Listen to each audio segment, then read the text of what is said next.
Okay, good afternoon, everyone.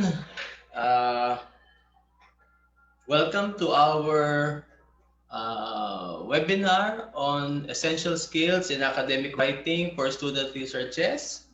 This is sponsored by the Graduate School of Wesleyan University, Philippines, and I am junior host for this afternoon, your host and moderator. So, by the way, before we start, we are live via FB at F Grad Day School. And also, you can click on the link for the Zoom link if you want to be a participant for our Zoom meeting. So before we start, let us request one of the professors of the graduate school, Dr. Sheila B. Prieto, to lead us in the opening prayer. I am asking everyone to please close your eyes, bow your heads, and feel the presence of the Lord.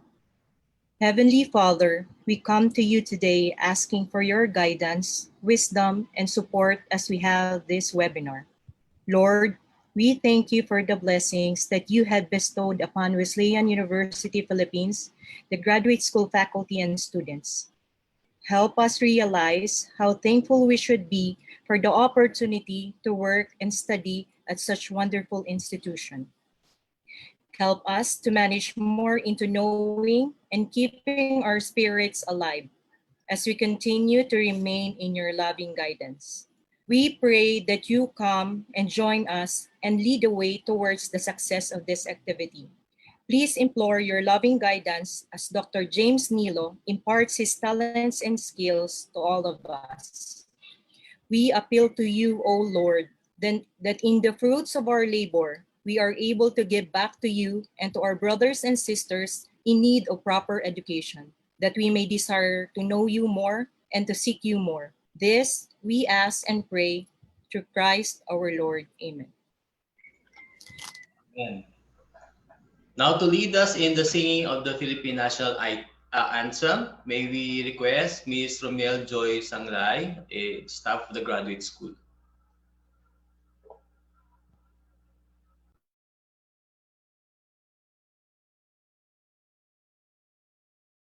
Mga kababayan, ang pambansang awit ng Pilipinas.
Now to give the opening remarks is the current Chief Trade and Industry Development Specialist of the Department of Trade and Industry in Nueva Ecija and the graduate school professor. Let us welcome Dr. Richard B. Simangan. Okay, thank you very much, sir. To all our Dean of the Graduate School, Dr. Hener Subia, the Graduate School faculty and staff, to our expert resource speaker in today's webinar, Professor James Nilo, to all the students and other faculty attending today's webinar, and to all those watching via FB Live, a pleasant good afternoon to all. First, let me congratulate the Wesleyan University Philippines Graduate School for organizing this activity. This is indeed timely and very relevant, as research has always been a part of the academic requirements, and a key to economic growth and development. As we say, learning is a continuous process. Therefore, let us appreciate activities like this because it capacitates us by enhancing our knowledge and skills, especially that researches are considered scholarly work. We may know how to write research, but as scholarly work, it requires that we adhere to what is right or proper. This is now a great opportunity to learn the necessary skills in academic writing for you to conform to what is acceptable and at the same time gain the respect from readers and other writers. We are bound within what is required. The learning that you will gain in today's webinar will be surely of great help to you as future thesis and dissertation writers, especially now that the university is implementing new policies and guidelines, which I can say are better or improved and more structured. Do not fear, as the graduate school faculty are your allies that will guide you all throughout until you reach your goal of becoming a master's or PhD degree holders. Our resource speaker will also guide you on how to properly present and cite literatures and studies that may be lifted from various sources to reinforce your research, especially the justification for the study and in your results and discussions, among others. So there, just relax, listen carefully, and participate actively. You have nothing to lose, but more to gain. Thank you very much. And again, good afternoon to all. Thank you so much, Dr. Richard. At this point, let us listen to a special number that will be brought to us by the professional master in educational leadership students.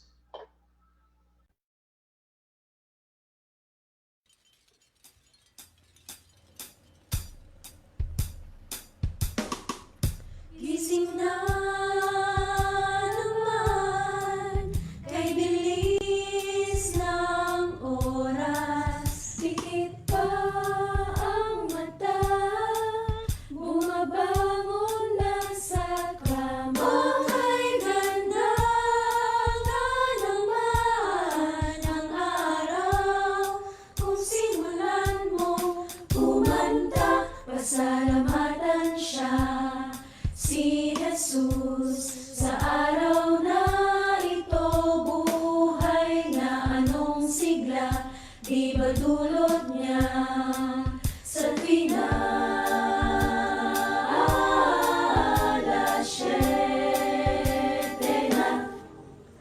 Pagkakamahuli sa eskwela, pagkat marami na sumasakay patungong Espanya.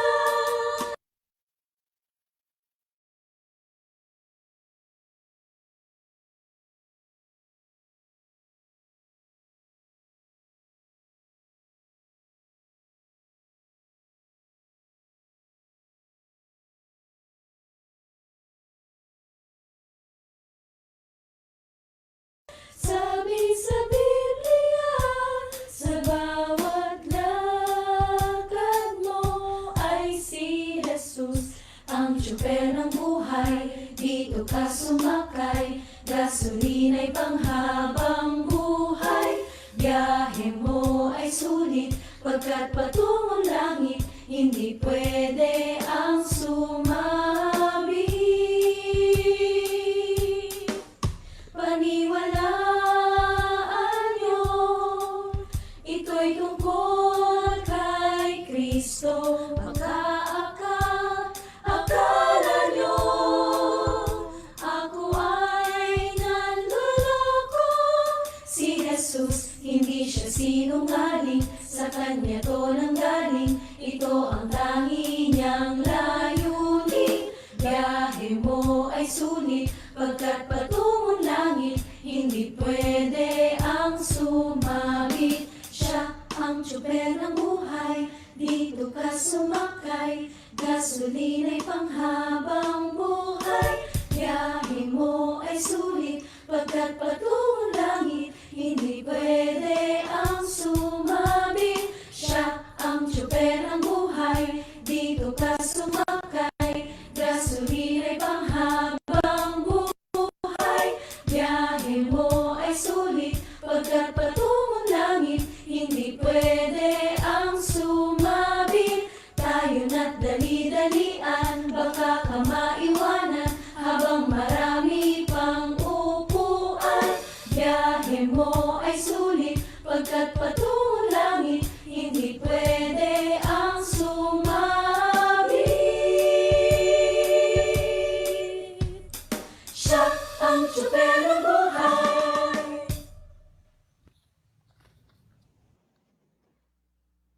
Okay, at this point, before we move to the main part of our webinar for this afternoon, just some friendly, gentle reminders for everyone, for all participants. The webinar is live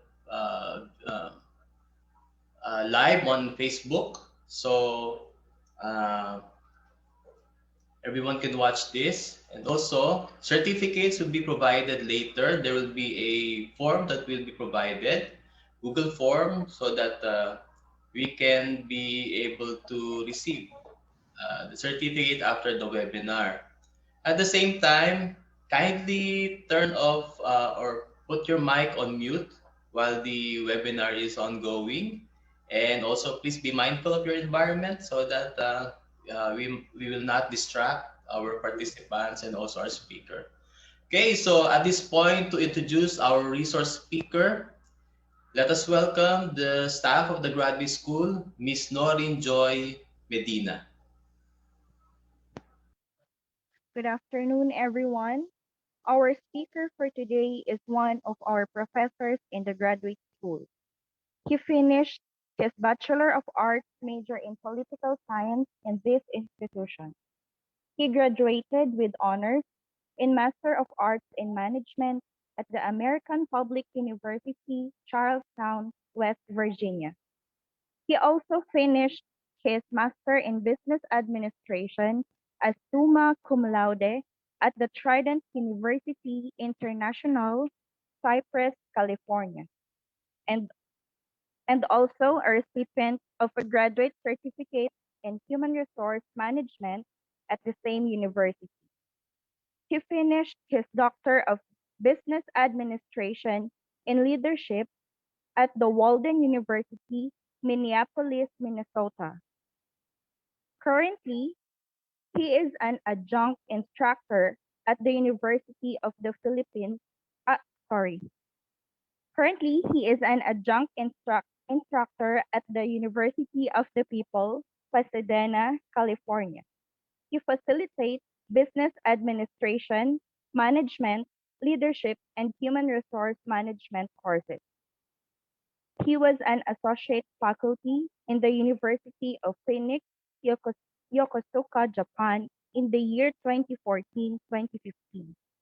He is the founder and the current manager of Selfish Travel and Tours Philippines.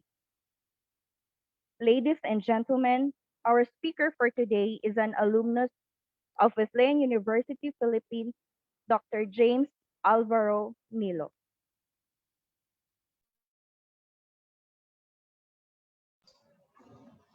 Good afternoon, po. Good afternoon, everybody. Thank you so much for being with us this afternoon, wherever you are. Thank you for spending your hot afternoon to join us and learn some essential skills in academic writing.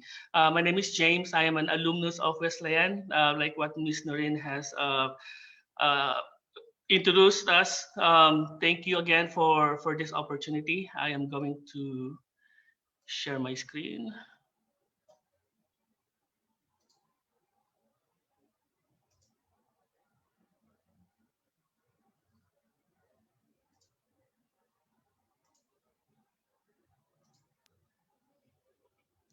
All right. Can you see my screen right now?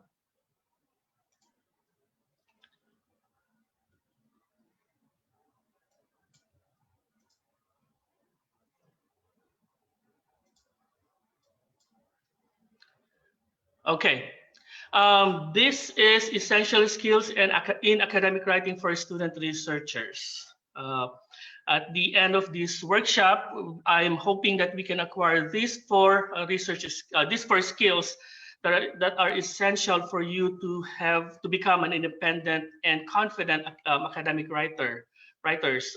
First is a research skill, where I will show you how you can use our online libraries and other databases for your peer-reviewed scholarly articles. And the next one is citation skills. We are not going to delve on this in too much because citation is a whole different animal. But I will show you just some of the most commonly used citations in APA 7th edition. Um, we will spend time paraphrasing how we can use our borrowed sources and express them in our own words. And lastly, synthesizing skill, where we can use those borrowed sources that we paraphrase and incorporate what we already know so we can create paragraphs for our dissertations and master's thesis. To get the most out of this webinar, I ask two things from you.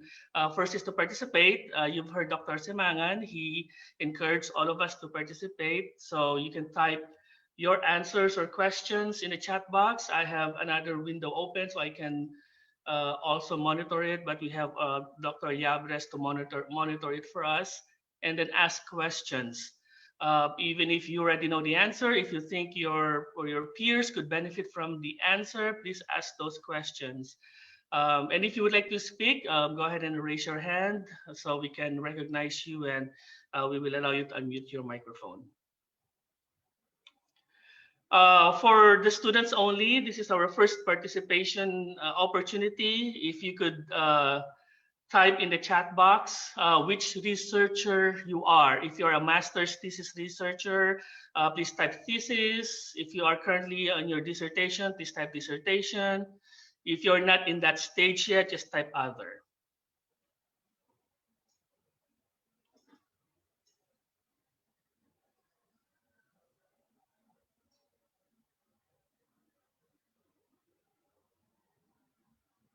We have a lot of theses and others. All right. Good, good. I've seen one dissertation so far.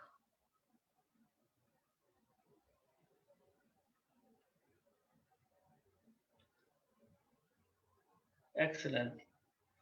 I can also see the answers in the Facebook Live. There are a few theses. Excellent. All right. We only have one doctoral dissertation so far.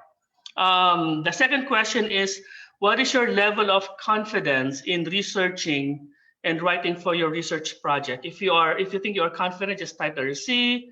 Somewhat confident, SC. If you are not confident, NC. There's no judgment, bawal ang judgmental. It's okay.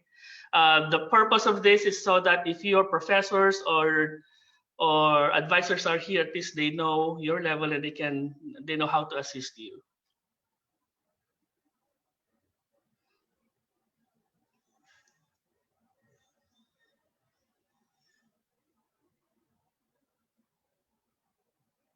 All right, thank you.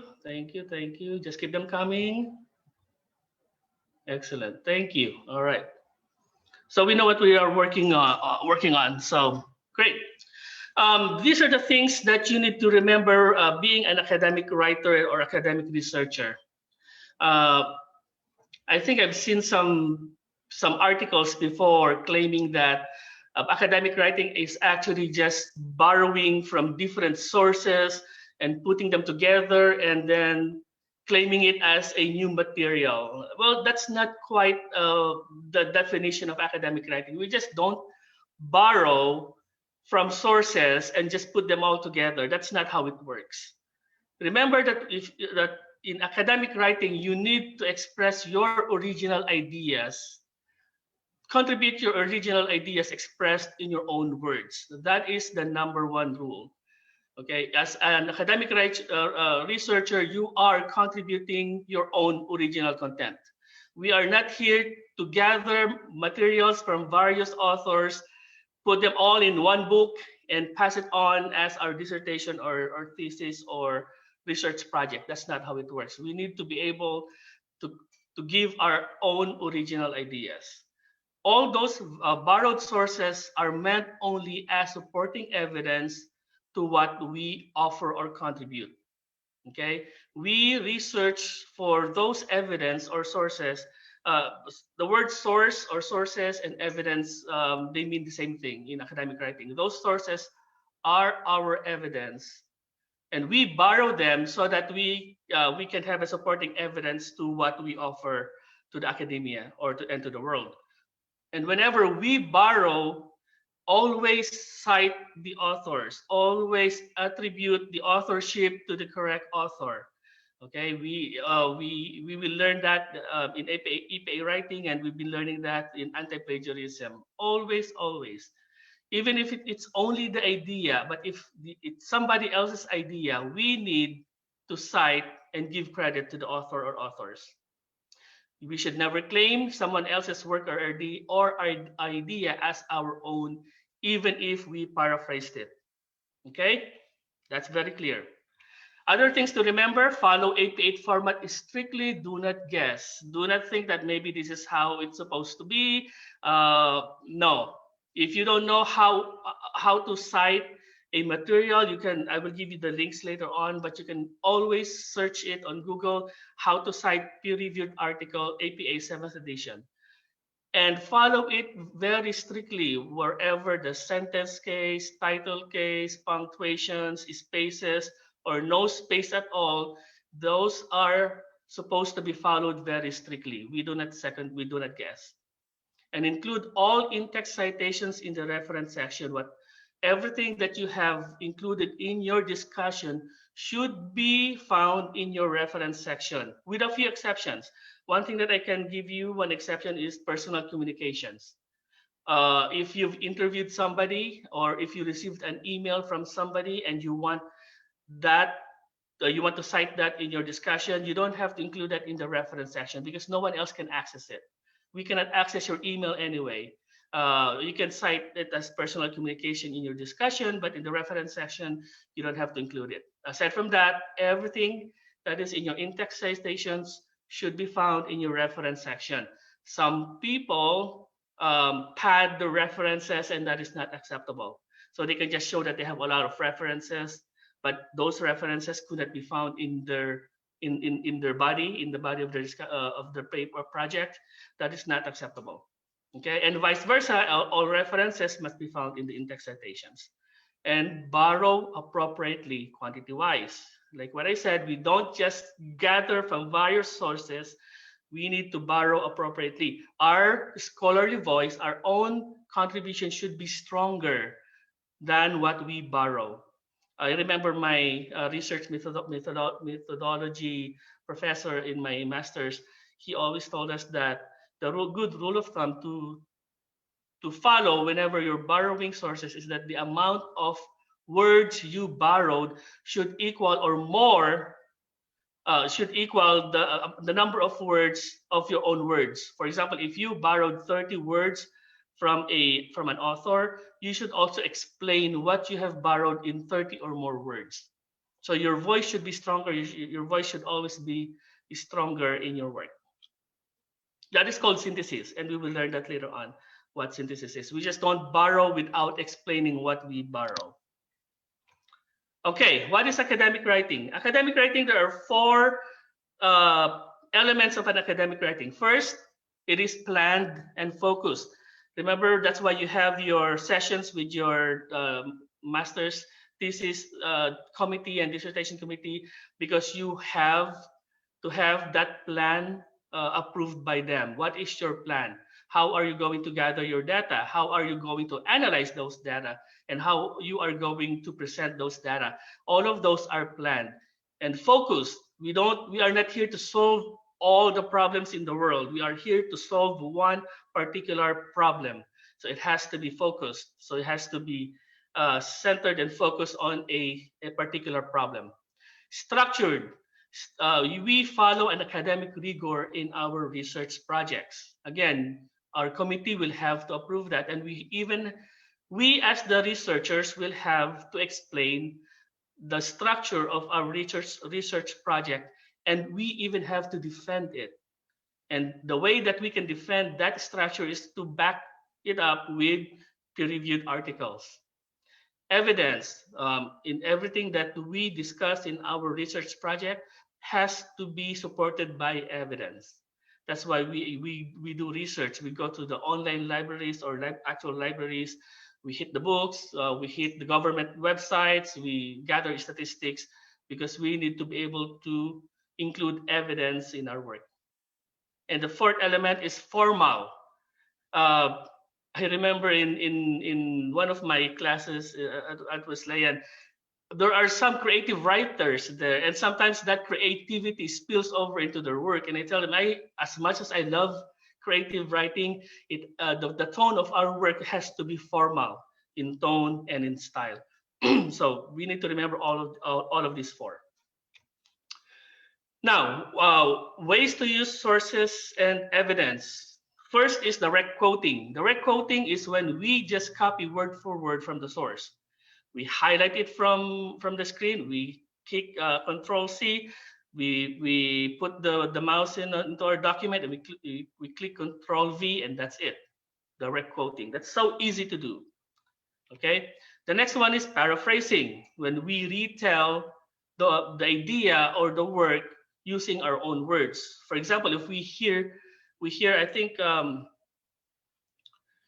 for example, you saw the latest episode in The Crown or in your K drama, and you want to tell your Mars or your friend or your Brad about it, and you are retelling it in your own words. You don't actually say the dialogues verbatim. Maybe you do it just to give some examples, but you paraphrase it by retelling it using your own words and sometimes using your own point of view. Okay. The third one is summarizing.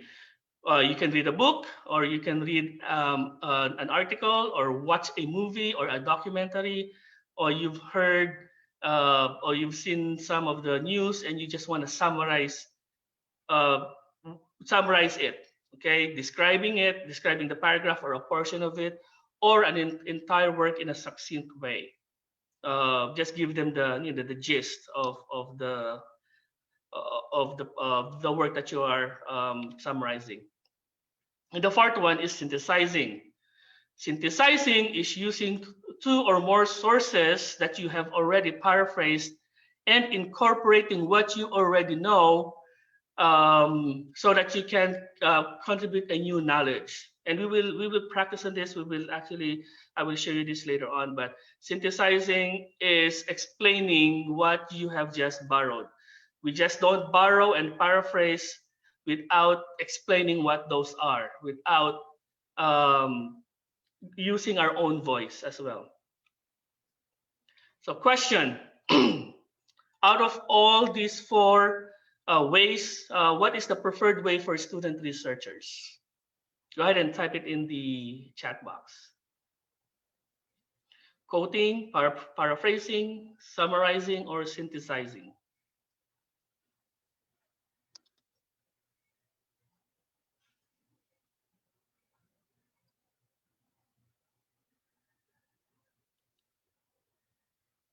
Synthesizing, all right.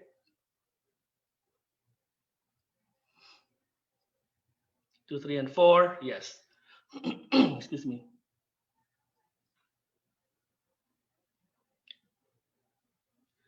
Okay, yes. Synthesizing, paraphrasing, summarizing, those are all preferred way. We prefer synthesizing, but we cannot synthesize without paraphrasing and summarizing. So we still use paraphrasing and summarizing, but we can also accept quoting on certain circumstances. We don't discount direct quoting. I could think of 2 to 3 ways that we can use direct quoting. One, if it's too technical, like statistics, those kind of things, or terminologies, especially in IT, of course, you can use direct quote. When your chair and your committee members check your work, they would understand why you use direct quote. They would understand. But if you just keep on using direct quote without attempting to paraphrase, then they might send your work back to you. But direct quote, when it's too technical, too difficult to paraphrase, absolutely use direct quote. Second, if you paraphrase a quote, you might lose the original intent of the author. Some of the things that I use for direct quoting, there are, like what I said, even if there's a creative writing has no place in academic writing, sometimes there are those quotations that sound like creative writing. I've seen one article recently, and they talk about leadership, which is like a flexible If you are an inflexible leadership, it's like you are a wind blowing into the mountains and the mountain could not be moved. But effective leadership is a flexible leadership, like a water flowing in the river, and you're just when you hit the rock, you just go around it. So that's very creative. Huh? That's very poetic. So instead of paraphrasing that, I just use direct quoting on that, so that the the way the authors wrote it beautifully could be captured in my work. Um, but one of my colleagues at the other university, he always tells his students that consider quoting like when you're cooking a stew, or kung nagluluto kayo ng maybe sinigang, something like that. We don't use too much salt. We just use, 1 or 2 pinches, maybe a quarter of teaspoon, di ba? We don't use too much salt because too much salt might spoil the dish. But adding a few pinches of salt might add flavor. So absolutely use direct coating in a limited basis if you think that that would add flavor to your work. But our main goal is for us to paraphrase and use summaries as well so that we can synthesize. The least preferred way absolutely is direct quoting, but let us also not discount it because sometimes those are excellent as well to add into our research project. Awesome, great. Rules of evidence. This is what I have learned from many years of being a grad school student from all the 3 different institutions that I've attended. This has been very consistent. The rules of evidence is that a minimum of 80% of all your references should be peer-reviewed articles. Has to be the minimum. Again, this is not a Wesleyan University policy that I believe of. This is just something to keep in mind. Your committee might have different guidelines when it comes to this, but it is a good to follow as well because when you use too many peer-reviewed articles, it adds credibility into your work and you as a writer. So as much as possible, 80% of all your borrowed sources should be peer-reviewed articles. The other 20% can be government websites, seminal works. Seminal works are those old works that are the foundations of so many theories. Maslow, Herzberg, Vroom, Gilbert, all of those seminal works, and other reputable sources. And then a minimum of 80% of borrowed sources are published within the last 5 years from your anticipated graduation. So if you think you are going to graduate in 2021, so 2021, 2019, 18, 2017, okay? But if your anticipated graduation is 2022, that's a bit 2022, 21, 20, 19, and 18. So you will search from 2018 up to your anticipated graduation year. That is a good guideline to have, but it all again, as a disclaimer, this still has to depend on your committee on what they would require you to do. Okay. Searching for scholarly articles. We are so blessed that our university has provided us with EBSCO and JSTOR. I will show you later on how we can use it. I am not going to post the login information since we are live, but I encourage you, if you don't have access to EBSCO and JSTOR, contact your advisor or contact Dr. Delara at RDPO. They would be happy to provide you the login information. But these 2 sources are available to you free of charge.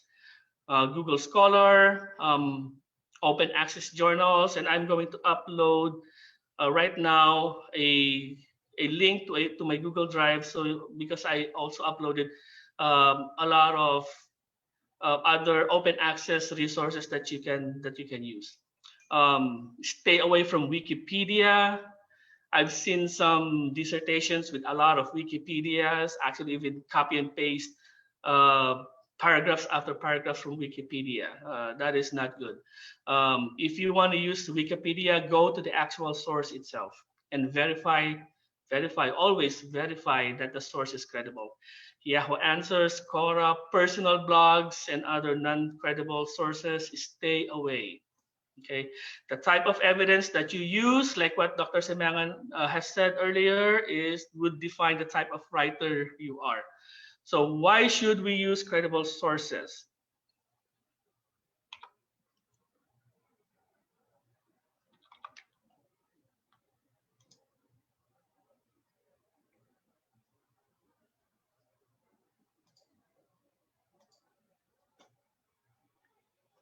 Students often receive research assignments requiring the use of credible sources. But what does it mean for a source to be credible? Why is it important to use these sources? And how can you tell if a source is credible? When we describe a source as credible, we're basically saying that the information is high quality and trustworthy. Essentially, that we can believe what the source is telling us. When you use high-quality sources to back up your points, you demonstrate your own credibility as a writer, thereby contributing to the overall effectiveness of your argument. The best quality research builds on other high-quality research. This is true of both your own work and the work of professional researchers. There are several factors that contribute to a source's credibility. Among them are the author's level of expertise, her point of view, and the source's publication date. The author's level of expertise on the topic he or she is writing about could take the form of an advanced degree or other extensive experience in the field. A credible source often provides information about the author's credentials. Sometimes, however, the author's credentials may not be listed, and the publication itself can be the marker of quality. This is often true for some non-scholarly publications like well-respected newspapers and magazines, where the article's content is critically examined as part of the publication process. Another important component of a source's credibility is its point of view, in particular its potential bias. Bias is an inaccurate or unfair presentation of information. In some cases, bias is intentional. A group with its own agenda may sponsor research or information, and the sponsorship may influence the results. Bias can also be unintentional. A writer's perspective may prevent him or her from being able to see all sides of an issue. Sometimes you need unbiased facts to support your point. But other times you might want people's opinions, and that's okay, as long as you acknowledge the source's perspective in your own work. While bias can be difficult to detect, be aware that it can exist in any kind of source, including things you find through the library. In the academic publishing world, books and articles go through a rigorous editorial process, in which an editor or group of scholars evaluate the work's quality. When it comes to journal articles, this process is called peer review. Peer review articles are considered high quality because the review process helps to filter out sources that are written by unqualified or biased authors. Finally, with any source, consider when it was published or last updated. Even something that was once high quality can now be out of date and unsuitable for some purposes. If I needed current statistics on the average cost of college in the United States, a source published in the 1990s would be out of date. However, if I was looking at the increase in college tuition over the last few decades, a source from the 1990s might fit my purposes. Of course, not every credible source is appropriate for your research. Be sure to evaluate not only a source's trustworthiness, but also its appropriateness for your argument. For help finding credible sources or determining whether a source you found is credible, ask a librarian.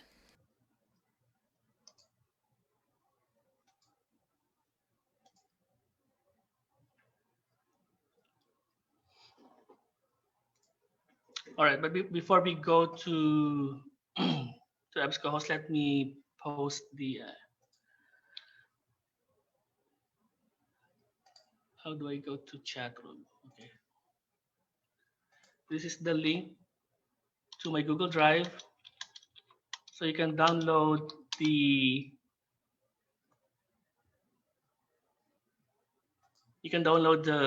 some of the sources that I'm sharing with you for other databases and open access journals, those kind of things. Okay, EBSCO-host. Let's go to EBSCO-host. The website is search.ebscohost.com. You should get your user ID and password from the RDPO office or the graduate school office, or you're from a committee. They would be able to share this to you. But let me show it to you how we can use it. Just sign in and click research databases. And always do an advanced search. Okay, in this advanced search, you can use, you can search for some of the keywords that you would like to study. For example, if you want employee motivation, for example, that is your topic.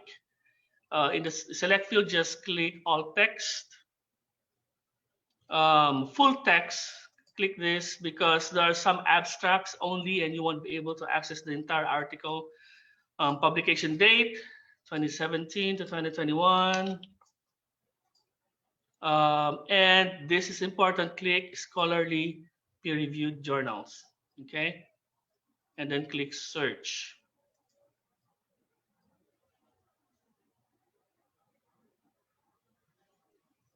Okay, and then you will have in the search results some of the keywords that you've used to search would be highlighted or in the bold. Motivation, employee, employees motivation, employee motivation. There you go. For example, let's open this PDF full text.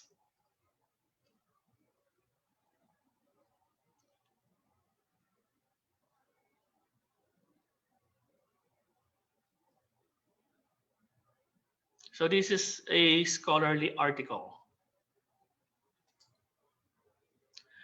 Whenever I read a scholarly article, to be honest, I really don't read everything. I don't. You can if you want to, but if you are just trying to look for a couple of sources for a paragraph that you are working on, for example, you have a paragraph about employee motivation, save yourself some time. You don't have to read. What you don't have to read is the measures, how they collected the data, how they presented the data, those things. You really don't have to read that. You can read the introduction, and the excellent portion also is the literature review, because in the literature review they will discuss. They will discuss in an exhaustive manner the topic of this paper, and sometimes they even, or most of the time, they even incorporate a lot of other seminal works and other scholarly articles.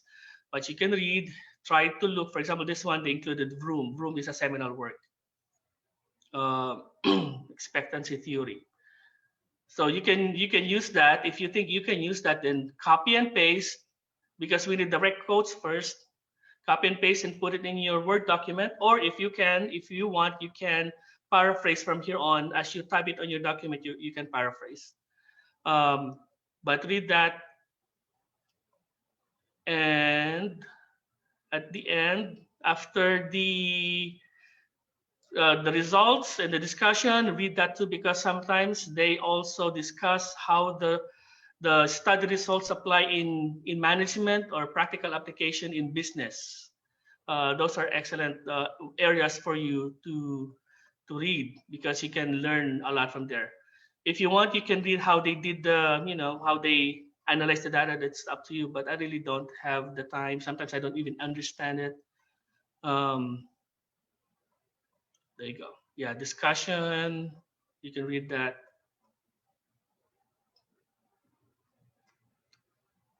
This is a long study. Here, the general discussion, theoretical implications. These areas, these are excellent areas.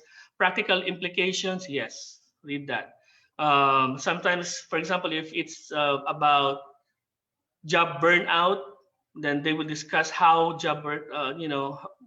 they discuss in detail job burnout in the presentation of their study findings. There.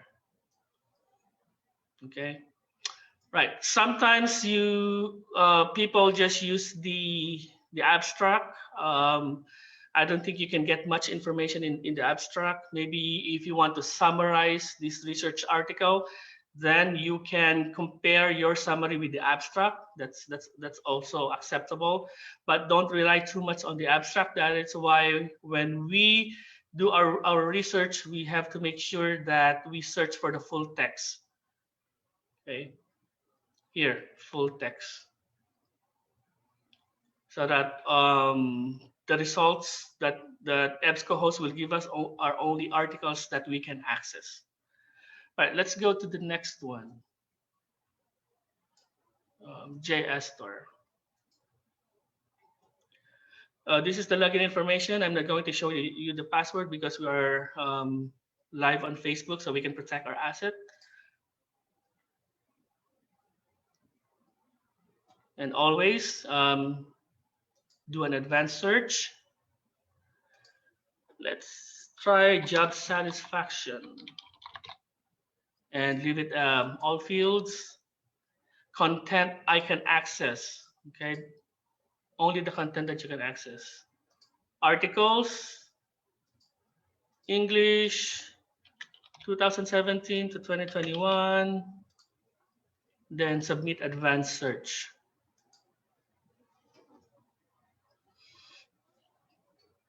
And again, you know, they will be highlighted so you know that they talk about your keyword. Right. This is from the Greek public sector. We can click download.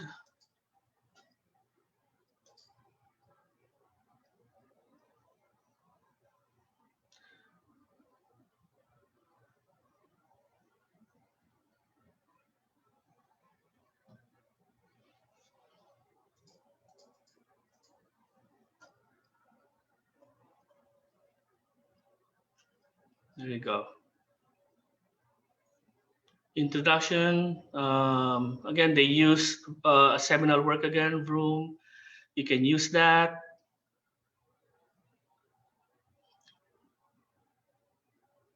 So you can read and try to look for some discussions that you can use to support your own discussion. Literature review, like what I said, this is an excellent portion to read.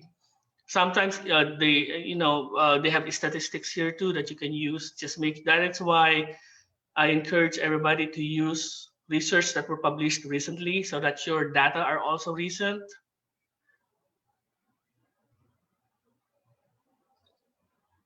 There you go. So that's what a peer-reviewed article looks like. Again, you don't have to worry about the data that they use.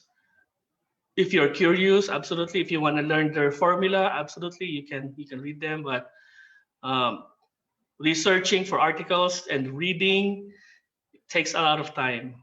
It does. You should actually spend a lot of your time in the library. You should. Conclusions. There you go. Even here in the conclusions and the discussions, you can get a lot of evidence that you can use. All right. Next one. Google Scholar. I'm not going to show you, but just go to scholar.google.com and just make sure that you are using the latest articles. Okay, maybe we can try job burnout. So since 2017, there you go. And you can retrieve a lot of articles here as well. Sidin Subia, he published a lot and you can access it in Google Scholar. And of course, the list of the sources that I provided you, a lot of those or all of those are open access. You can absolutely use them. All right.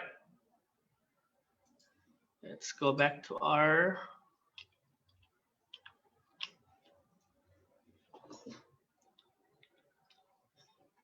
So let's try to resolve this. Which of the following are not credible sources? Type it in the chat box from the left column first. Journal storage. Which one should we eliminate from the list? Just type it in the chat box, even in the Facebook. Facebook, let's start. Facebook.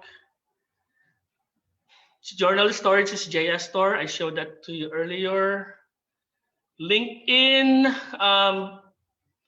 With LinkedIn, you have just to be very careful with LinkedIn because a lot of these are personal blogs as well. If you want to use LinkedIn, as long as the authors are credible, then you can use them. For example, those published authors, or sometimes NASA scientists that they also publish their work in LinkedIn. But just be very careful with that. WordPress, a lot of people use WordPress, but these are mostly just personal blogs. DTI, anything that is .gov, regardless of what government that is, in the academia we consider them as credible. So absolutely we can keep that. Maslow is a seminal work, Hierarchy of Theory. You guys mentioned Wikipedia. How about a small business, smallbusiness.cron? Yes or no? Should we eliminate? Yes or no? One thing that you can determine if a website is credible, if it's .gov, but if it's .com or .org or .net, then you have to be very careful. The .edus or the educations, those are credible. So let's remove that. SBA. How about the Ichabog by J.K. Rowling? No. TED Talks. What about TED Talks? TED Talks are awesome. I listen to TED Talks all the time. A lot of researchers also talk here, but again, these are not peer reviewed. We just have to be very careful when we use TED Talks. So let's eliminate that. Philippine Statistics Authority. This is excellent for you to use with your statistics. If you have access to Statista, that's excellent too. Okay, last one. Secretary Harry Roque. Yes, eliminate or no? Let's see some responses in the chat box. Somebody said yes. Let's eliminate Secretary Harry Roque. Yes. Okay, eliminate. Okay, here's the deal.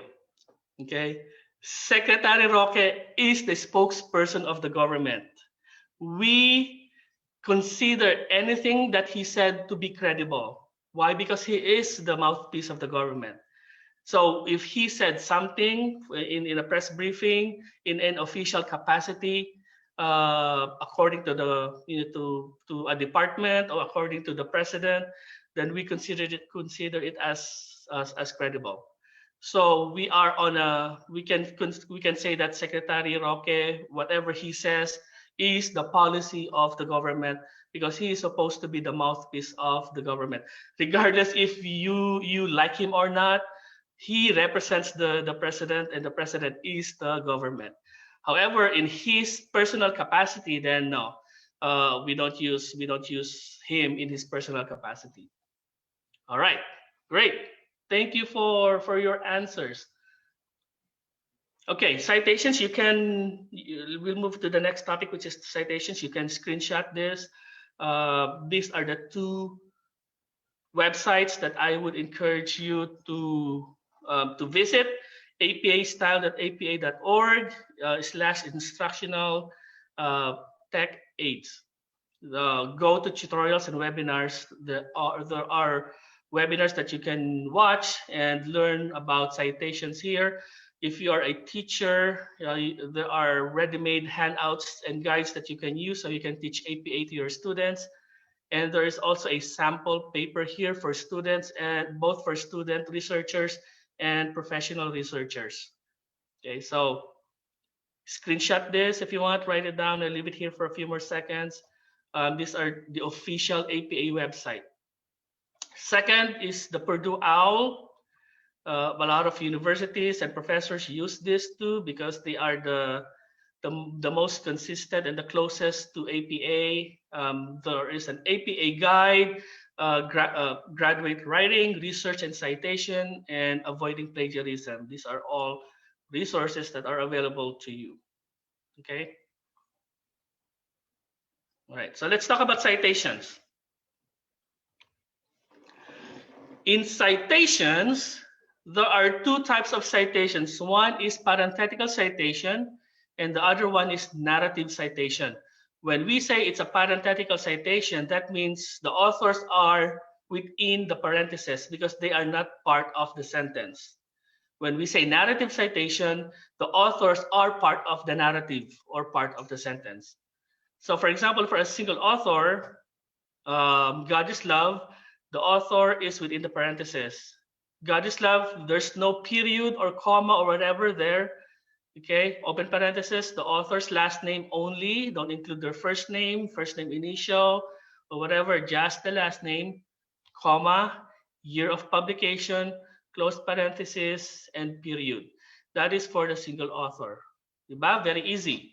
For two authors, Nilo and ampersand, Obidoza's second author, comma, publication year.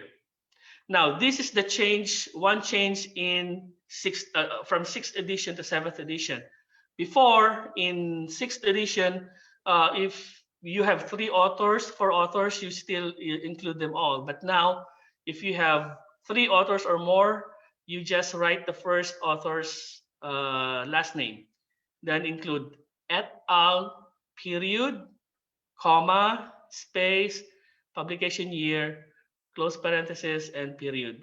Kaya there are some second and third authors are complaining because their names won't show up here in the in-text citations anymore. But that's the rule for APA. So parenthetical citation, that means the authors are within the parentheses. They are not part of the narrative. But you can also use narrative citations if you want to include the authors as part of the sentence. So for example, for single author, Nilo, and then I'll just enclose the publication year in a parenthesis, discussed that God is love. For two authors, Nilo and Obidoza, now the ampersand is spelled out as an end. That is the difference between a parenthetical citation and narrative citation. If it's a narrative citation, you have to spell out the word end. Nilo and Obidoza, publication year, discussed that God is love. And for more than 2 authors, Nilo et al, period, there's no comma, publication year, discussed that God is love. So that's the very basic citation in APA, parenthetical and narrative. You're free to, again, screenshot if you want to, so you have a guide.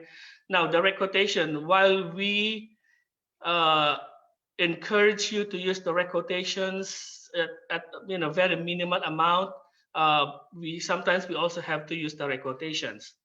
So this is how you are going to cite your work when you want to use a direct quote.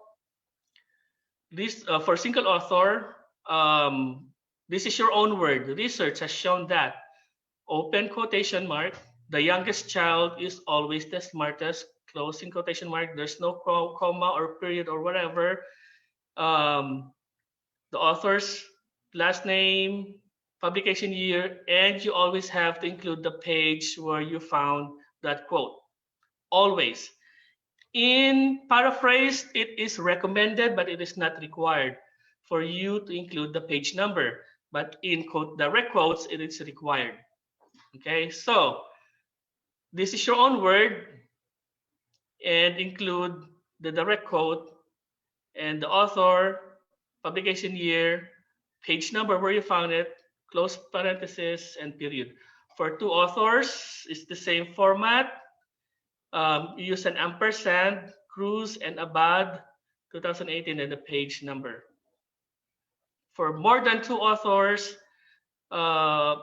this is your own word again, and the direct quote, Cruz et al, period, comma, 2018. And for example, I got this from 2 pages, the idea, or this quote was quoted twice in two pages. Or for example, it's spilled over the youngest child. was on page 17, and then is always the smartest is on page 18. Then put pp dot. That is for pages 17 to 18. Okay, this is for direct quote. Do not use a direct quote as a standalone sentence. Do not start and end with a quote. You always have to include your own words. Research has shown that, and then the direct quote. The direct quote should be part of your own narrative. Okay, what about if they don't have any page numbers? Then you can use the word paragraph or para. If this is from an online article, then you just have to count which paragraph that is. Paragraph. Or if you, for example, if you are reading a magazine or an article that has those sections, then just write which section your reader could find that quote. So you could put sibling section or whatever section.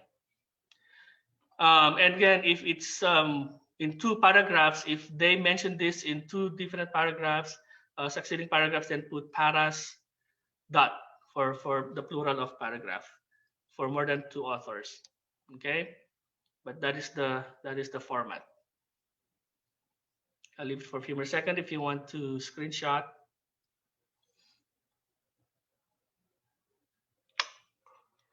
How about if the quotation with page number in a narrative citation? Narrative means that the authors are again part of the narrative or part of the sentence. Cruz, this is the author. Cruz discussed that, and then the direct quote. Then at the end, you put the page number. There's no code, there's no comma or period in between the direct quotation and the page number. We put the period at the end. For 2 authors, again, the word "and" is spelled out. Don't use an ampersand. Cruz and Abad, publication year, discussed that the youngest child is always the smartest. There you go. For more than 2 authors, Cruz et al. Period. Discuss that the youngest child is always the smartest, and the page number. This is for the narrative citation. Narrative, again, narrative means you are including the authors as part of the narrative or as part of the sentence.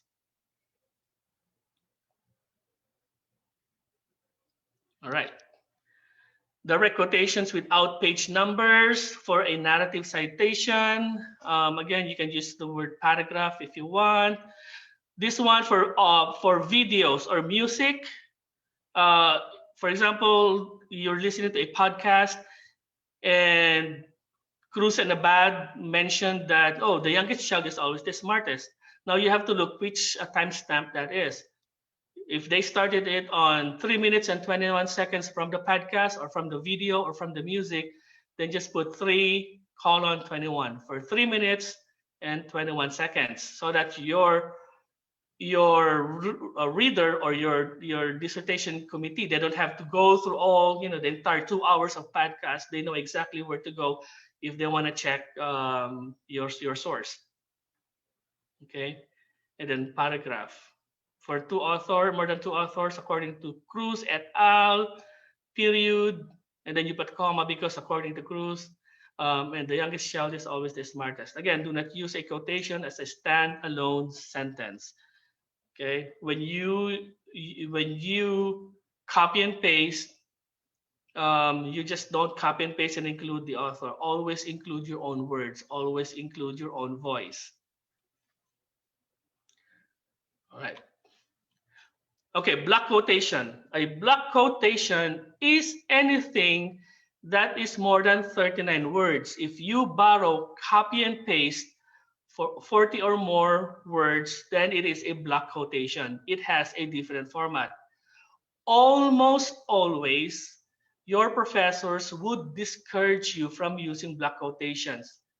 Okay, almost always. Even I discourage my students from using block quotations. However, if you must, at least this is how you format your block quotation. Just in case you can justify the need to borrow so many words, copy and paste. This is the beginning of your discussion. This is your own words. Submitting original work is vital. This is yours. Okay, this is you, colon, and then you will indent the entire quotation in a block format.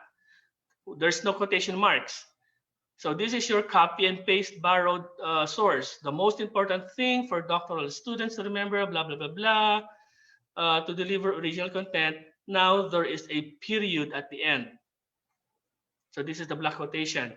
That is the author, the page publication number, and the page number, and there's no period at the end. So just in case that you really need to use a block quotation, this is how you are going to format it. But if you are going to borrow 39 words or less, then you must use, this format. But for block quotations, this is the correct format. This is parenthetical block quotation because the author is not part of the narrative.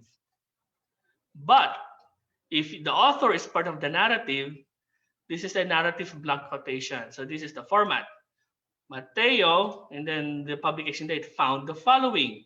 And this is the copy and paste block quotation, period, and the page number. Okay, so I'm providing this to you so that you can properly format your block quotation just in case, again, just in case you can justify the need to use this. The reason why we discourage students to use block quotations, pamparami lang yan eh. And it doesn't add your own voice. It doesn't add your own original content. Copying block quotations, man, or direct quotes, they are so easy to do. Okay, they are so easy to do that even elementary students can do it. But you are academic researchers. So if you must, then go ahead and use it and just justify it with your committee. Now, if you want to continue within the same paragraph, for example, this is the beginning of the paragraph, Mateo found, and then this is the same paragraph pa rin, then you don't indent the next sentence. Just keep it like that, justified. Okay? Because this is still within the same paragraph. Your readers will know that you are just continuing within the same paragraph. But if this is the end of the paragraph and you want to start another paragraph, then you must indent the first sentence. Okay, you must indent the first sentence. So if you're continuing in a new paragraph, the new line, the first sentence should be indented. Okay, for group authors are those organizations that are authors. We read this a lot. There are no individual persons that claim authorship. The organization itself is the author. For example, American Psychological Association, APA, a lot of their work is group author because it is the organization that wrote the book or wrote the article or wrote the blog. So for group authors with abbreviation, during your first citation, you must spell out the name of the group within the parentheses, and then include in the bracket their accepted abbreviation. For example, God is love, and then Samahang Walang Jowa sa Pasko, within the parentheses, and within the bracket, type their initials or the abbreviation SWJP, close bracket, comma, and publication year. In subsequent citations, you just have to use their initials. So SWJP, publication year. This is for first citation. However, when I was watching the APA, they said that if you're going to cite a group author just once, twice, or three times, even three times, you don't have to use their initials, just spell it out if it's only like 2 times that you're going to cite them. But again, it depends on your committee if they want you to spell out the first instance and then for subsequent just abbreviations, that is acceptable as well. As long as during the first instance you explained or you laid out what that means.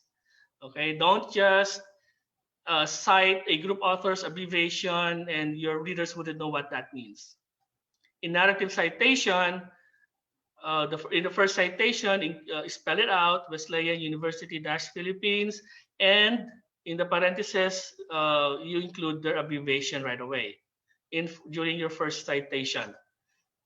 Okay, Wesleyan University dash Philippines and open parenthesis WUP 2018 close parenthesis discussed that God is love. In subsequent citations, then just use their acceptable acronym or abbreviation. WUP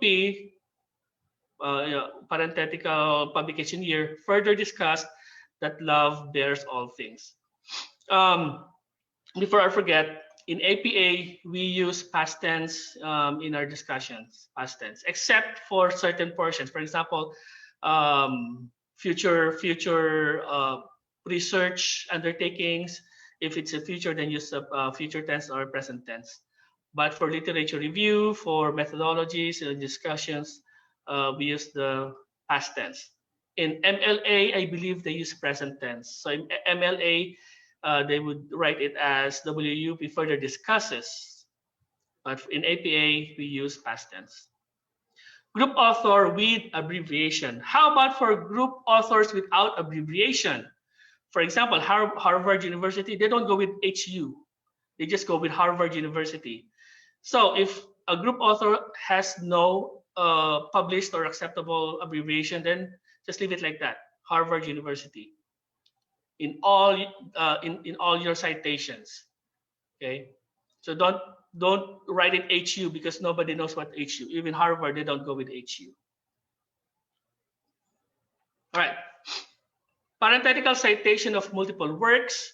Within the parentheses, if two or three or more authors said the same thing when you gathered your materials and they all said the same thing and you want to cite them all, in parenthetical citations, they must go alphabetically according to the first author. So Balaria is the Nilo, first author, and Subia.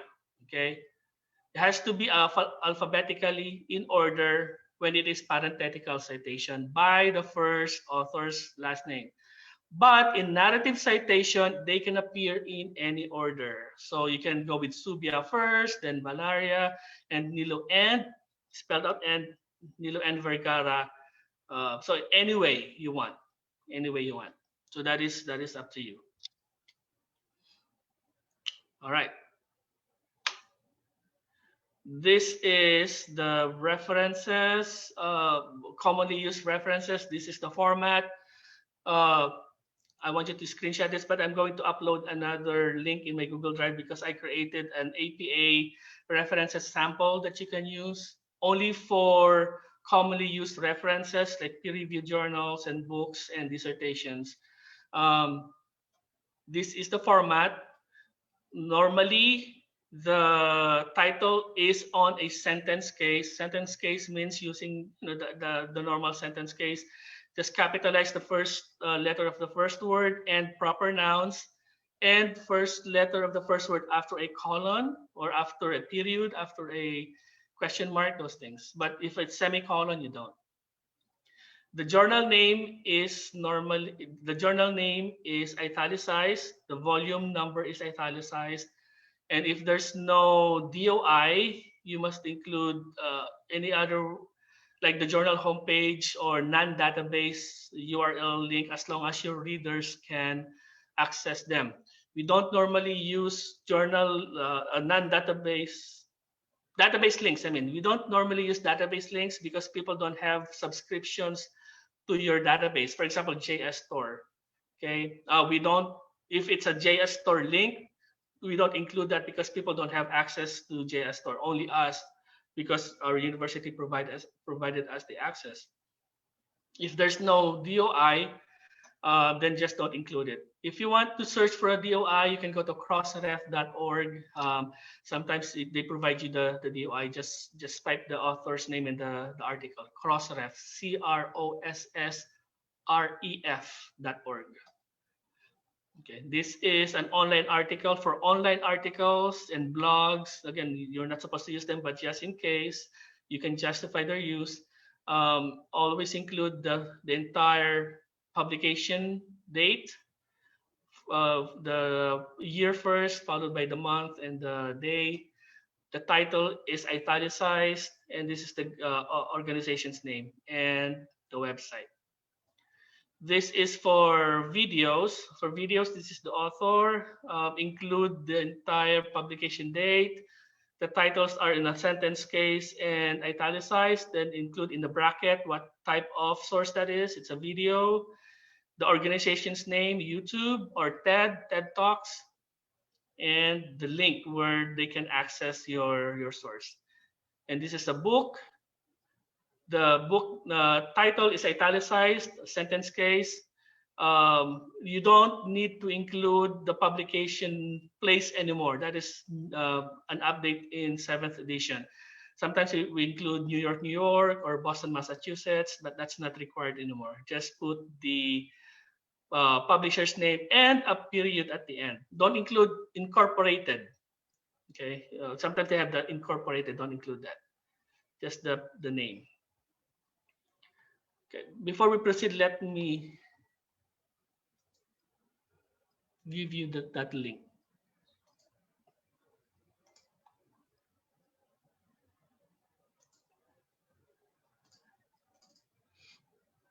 Nope.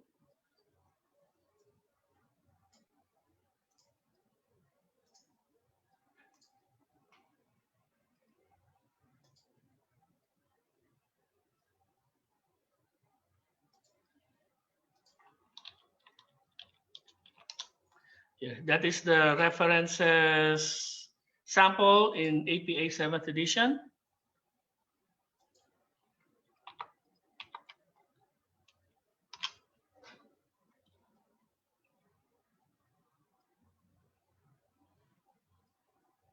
All right. How to format journal articles. Since you will be using a lot of journal articles, this is how you're going to format it. Last name, initial, the year, and title using sentence case and capitalize the first letter only of proper nouns such as James, and the first word after a colon, like this, letter L, capitalized. Journal name in title case and italicized. Volume number, italicized, there's no space. Open parenthesis, issue number, close parenthesis, pages, and the URL link. There's no period at the end.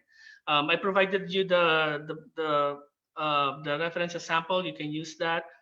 But like what I said earlier, please follow the citation format. Do not guess and do not create your own rule, because APA rules, they are very strict. Either you follow it or you don't follow it. Okay, if you miss a period here, then you're not following it. So make sure that you follow it. So for example, for this one, court, the author, because sometimes when you search the library, use the library, they give you only this, then it is up to you to format it. You can use citation generators, but it is still up to you to make sure that they are correct. Okay. Sometimes they give you just a DOI without the link. Then you have to make sure that you include the entire link.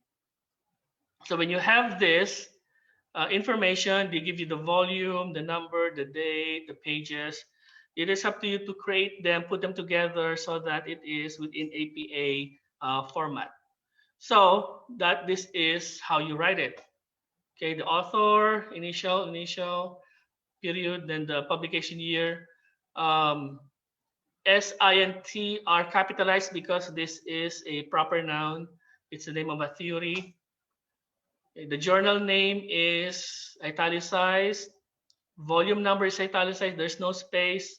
Issue number, always include the issue number if it is provided.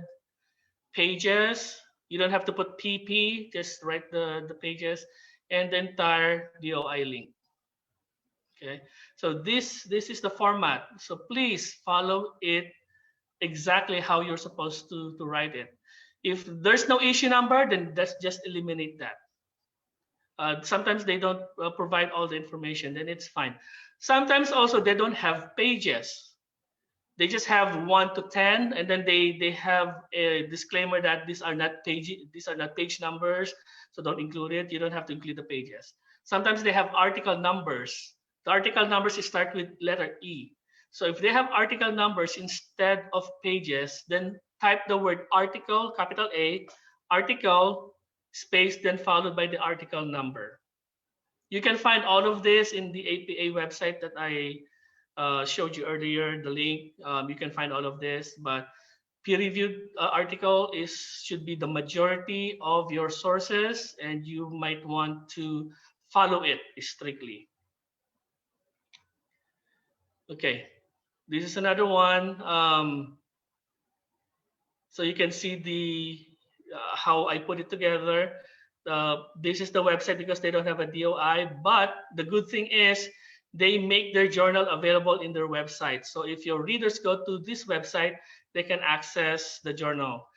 If it is not available to the public, for example, in databases or subscription, then you don't have to include it.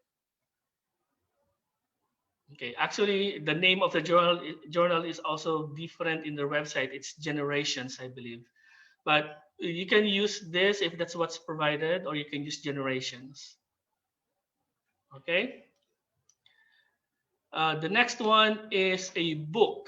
A book is so easy. You don't have to include the place anymore. The last name, comma, first name, period, publication year. The title should be in a sentence case, and the editions are not italicized. Only the title is italicized. And then the publication year and period. There's always publication, publisher, I mean, and a period. So book is very easy. Even if they provided you that, the place, you don't have to include it. Okay, screenshot again if you want to.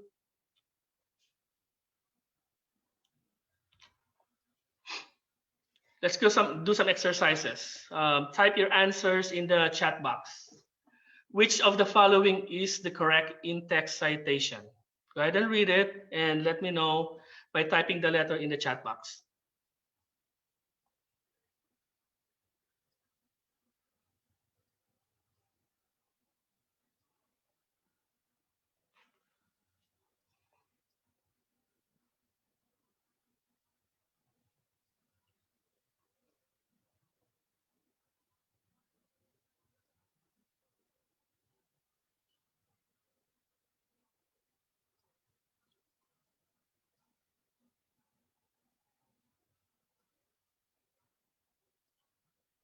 All right, we have C's in the Zoom chat box. We have a B in the Facebook Live. Okay, why is letter A wrong? The letter A is wrong because the publication year is not inside a parenthesis. Why is letter B wrong? Somebody said B too. Why do you think letter B is wrong? Kasi the period is over here. The period is supposed to be at the end, diba? Yeah, should be at the end. Tama. So the correct one is letter C. There's a comma here, yeah. All right, letter C. Great job. Another one. Which of the following is the correct in-text citation?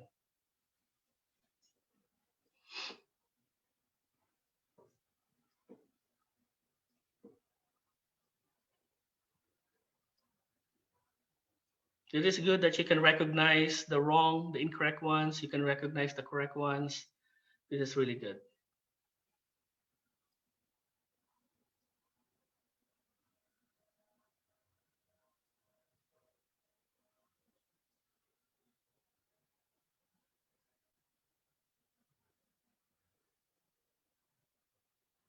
We have these, several these.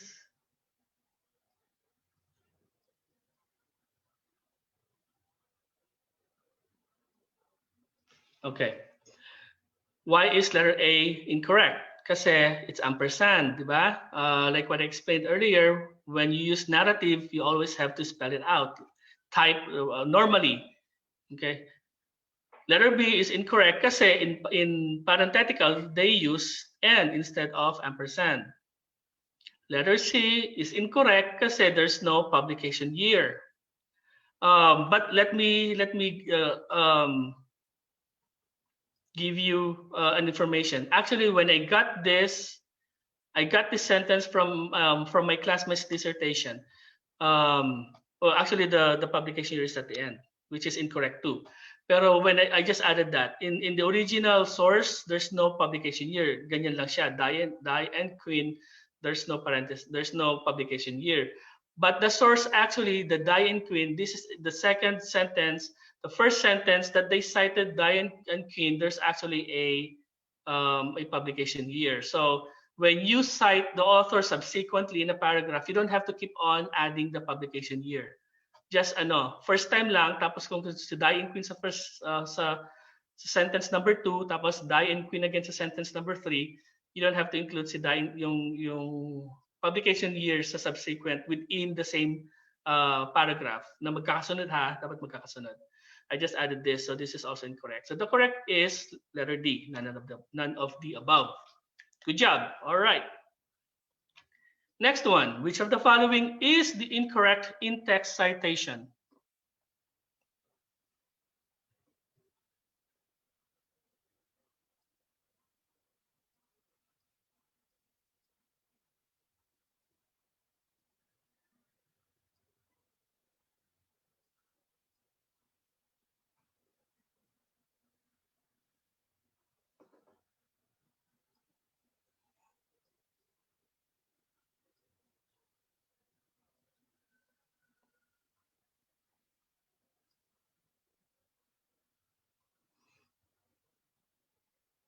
There's an A, there's a B.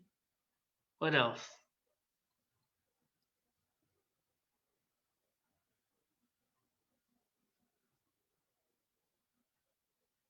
There's another B, B.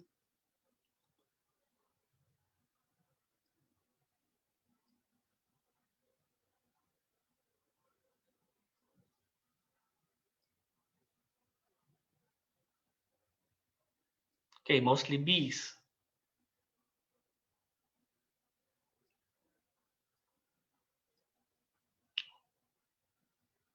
Mostly B's. Okay.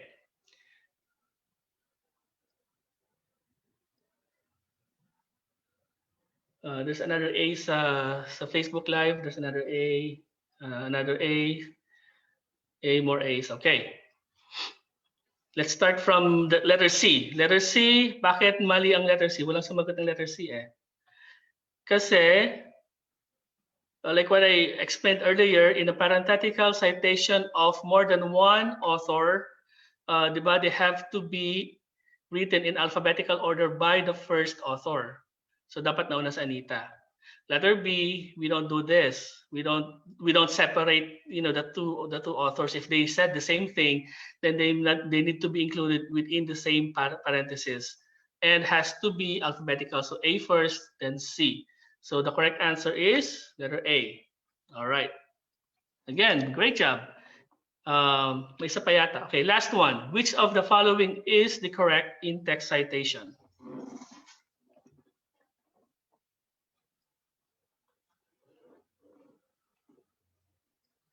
Recognizing the errors is really good. It is really good.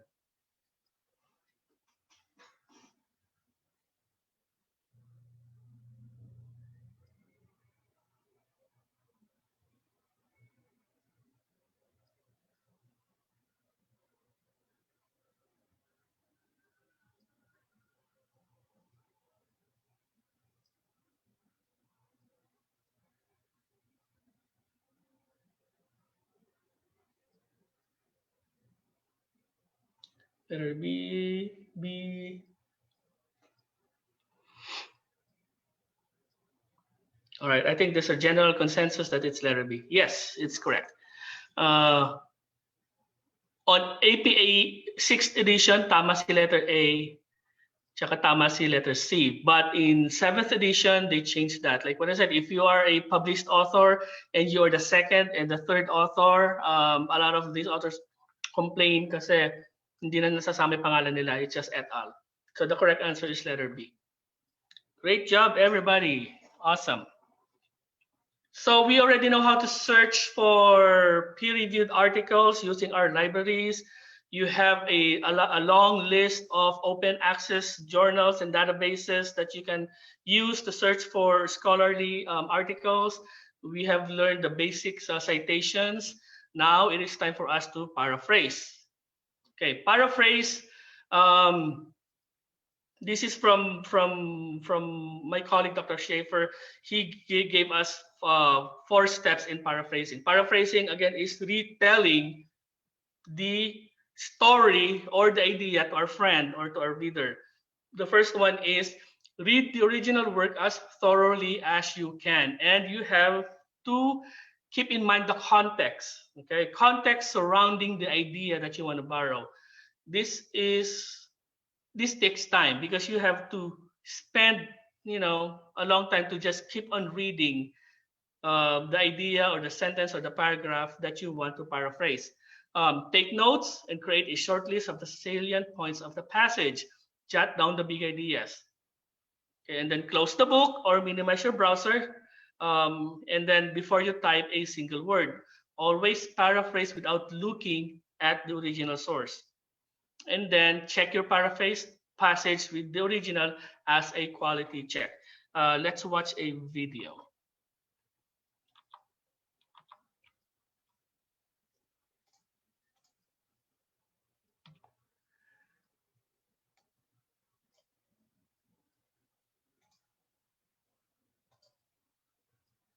You're here.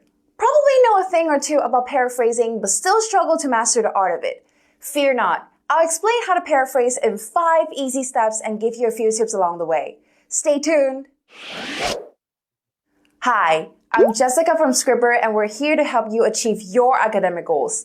And in this video, we'll be talking about paraphrasing. So, what is paraphrasing? A paraphrase is a rewriting of a specific passage from someone else. It's done in your own words, without changing the original meaning and also not removing any information. Okay, we know the meaning, so let's get started. Here are 5 easy steps to paraphrasing. Step 1. Read the passage several times to fully understand the meaning. Step 2. Note down the key concepts. Step 3. Write your version of the text without looking at the original. Step 4. Compare your paraphrase text with the original one, and if you find phrases too similar, make changes. Step 5. Cite the source of the text like the example here. You can also cite easily with the Scribber citation generator. Remember, you don't need the quotation marks to paraphrase. Okay, I know what you're thinking. You know the steps, but it's still quite difficult to actually produce a piece of text that's different from the original. Don't you worry, I have 4 tips to help make everything easier for you. Whenever you see this little pause button, it's there to remind you if you ever need more time to read through the examples, you can pause and take your time.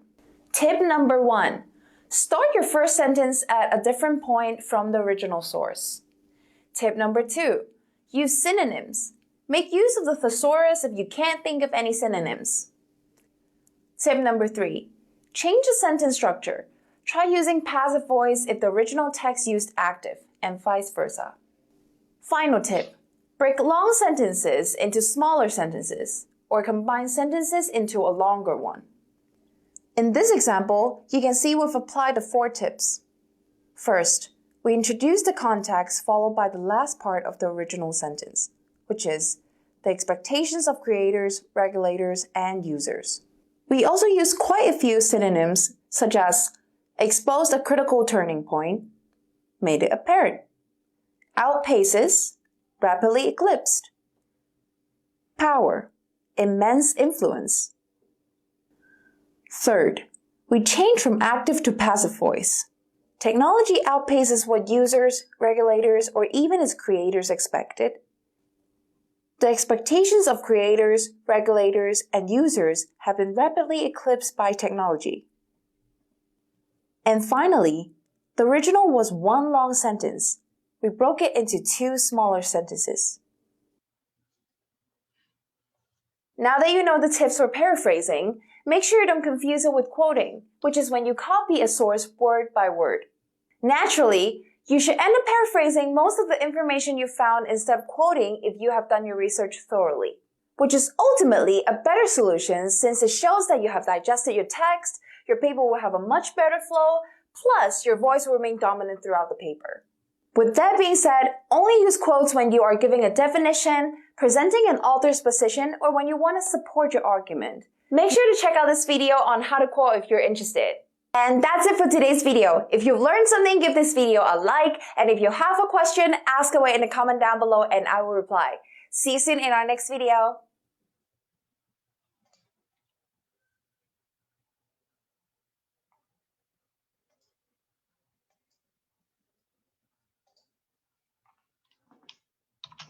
Okay, so paraphrasing. Let's do some paraphrasing. It's not easy, and these are the things that you need to understand in paraphrasing. You don't have to paraphrase the entire sentence or the entire paragraph, or if it's a sentence is long, you don't have to paraphrase the entire thing. You can just get the gist or the essence or the idea that you want to borrow, as long as you remain faithful to the intent of the authors. Okay, don't twist the message. We need, again, like what I mentioned earlier, we need to understand the context of what we are borrowing.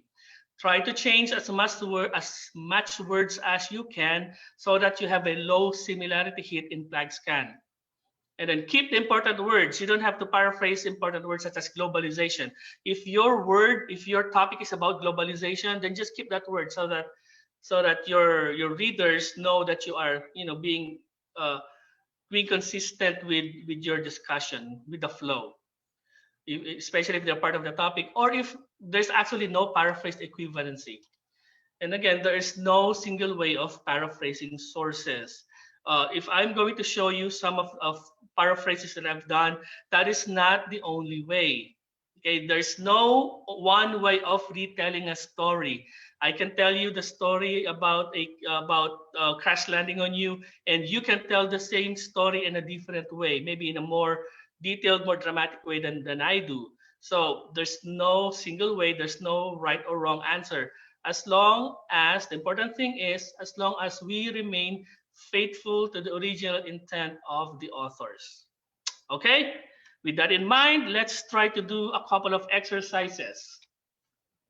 Okay, paraphrasing, we actually borrow direct quotes. So it is okay to gather those direct quotes, put them in your Word document.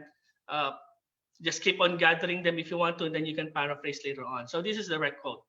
By the way, before I forget, I might forget later on, when you use the library, this is off topic, but when you use the library and when you search for articles, please save them.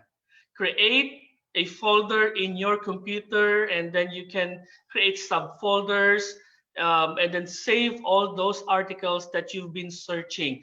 Don't just download a PDF and then forget about it. No, you have to save them so that later on, when you are in a dissertation or thesis writing proper, you don't have to search for articles again. What you can do too is that you can create a spreadsheet, and in the spreadsheet you can write the article title and some keywords. For example, this article talks about job burnout, employee engagement, and employee autonomy, those things. Save them. Mahalaga yung mga peer reviews na yan. Save them so that later on, when you are writing your dissertations, you have a bank of peer-reviewed articles saved in your computer. Okay? Don't waste them. Save them. All right. This is a direct quote. This is about motivation, intrinsic and extrinsic motivation. So when we paraphrase, we read as much as we can, read over and over again until we understand what the authors are saying. And then what I do, this is the strategy that I use. Again, there's no one way of paraphrasing, but I'm just sharing you my strategy. Okay, I look for keywords that I can keep and then I can change. So what is the keywords? Doing of an activity, that's a keyword. Inherent satisfaction, for the fun or challenge, and then external products, precious or rewards. So for me, those are the important keywords that I want to keep. So I put them in different colors so you can keep track of those keywords. So doing of an activity, I converted that into a different phrase, working on a task for me. Inherent satisfaction, what is another word for inherent satisfaction? Gratification.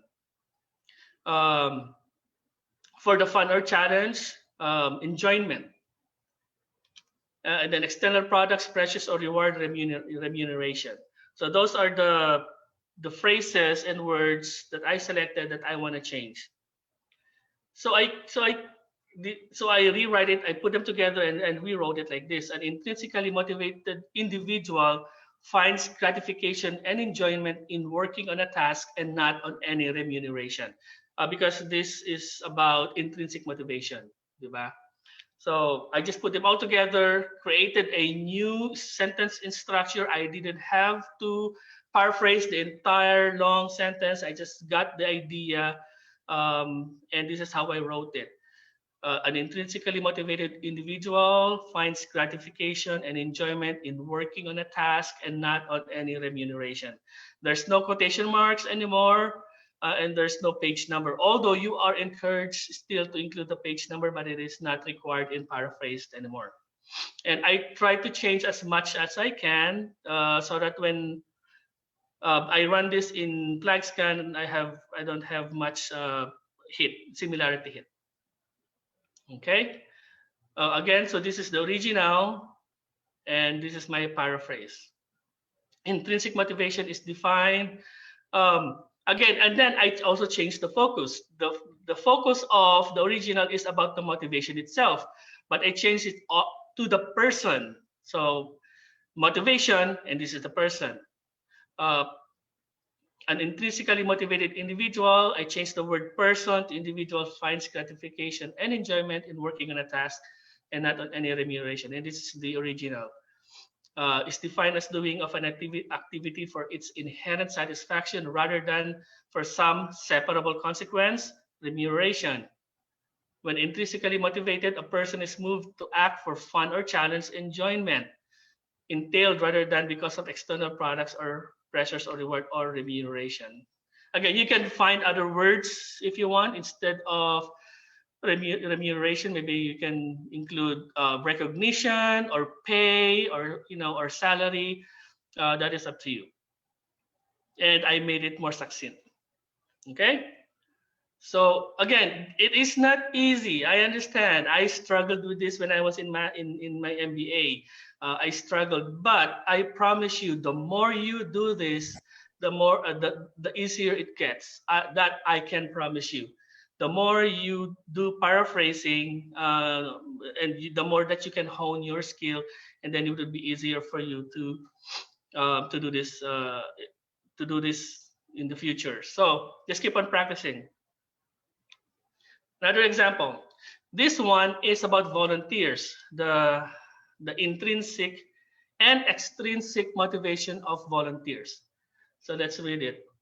The intrinsic motive is the accounting for internal satisfaction and considering volunteering as a consumption good, and the extrinsic motive is treating volunteering as an investment instrument whose returns are the expected external rewards.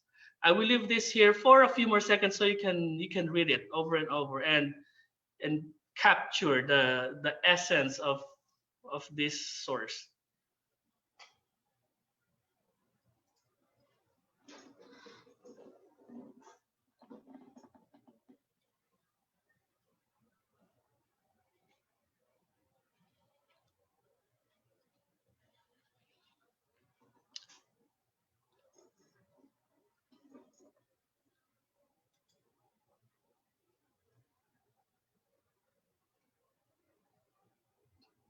So what are the keywords? What are the words that we can change? Okay.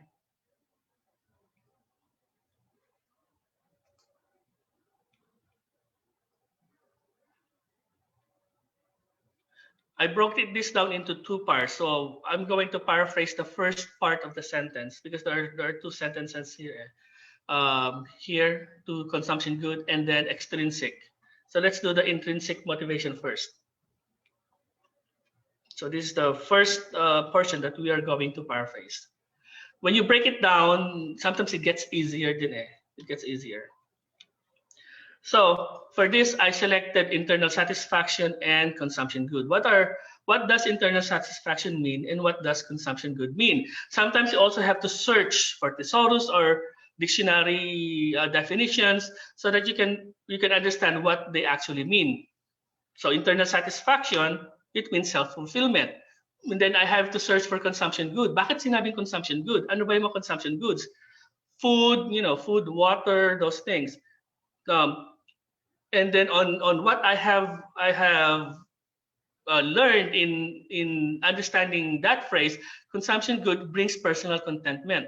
So I use the word personal contentment. So when you are an intrinsically motivated volunteer, you are actually gunning for self-fulfillment, and you consider volunteering as a personal contentment. So consumption good. Okay. So the personal motivation of people to volunteer is their self-fulfillment and personal contentment. So ganyan ko na siya pinaraphrase. That's how I paraphrased it. I removed the word accounting. Second one, extrinsic motivation naman. This is the extrinsic motivation of volunteers. So what are the words that we can select, words and phrases that we can change? For here, investment instrument. What is an investment instrument? When I do something, diba? When I do something, there's an expected return. Kaya sabi dito, investment instrument whose returns is like the dividend. When you put your money in the bank and the bank invests it, and then at the end of every month, they give you a portion as a dividend. When you invest in stocks, the fund manager invests it, and then they give you some returns or dividends in return. So it's the same thing with volunteers. The extrinsic motivation of volunteers, they do it because they have expected external rewards. So for them, it's an investment.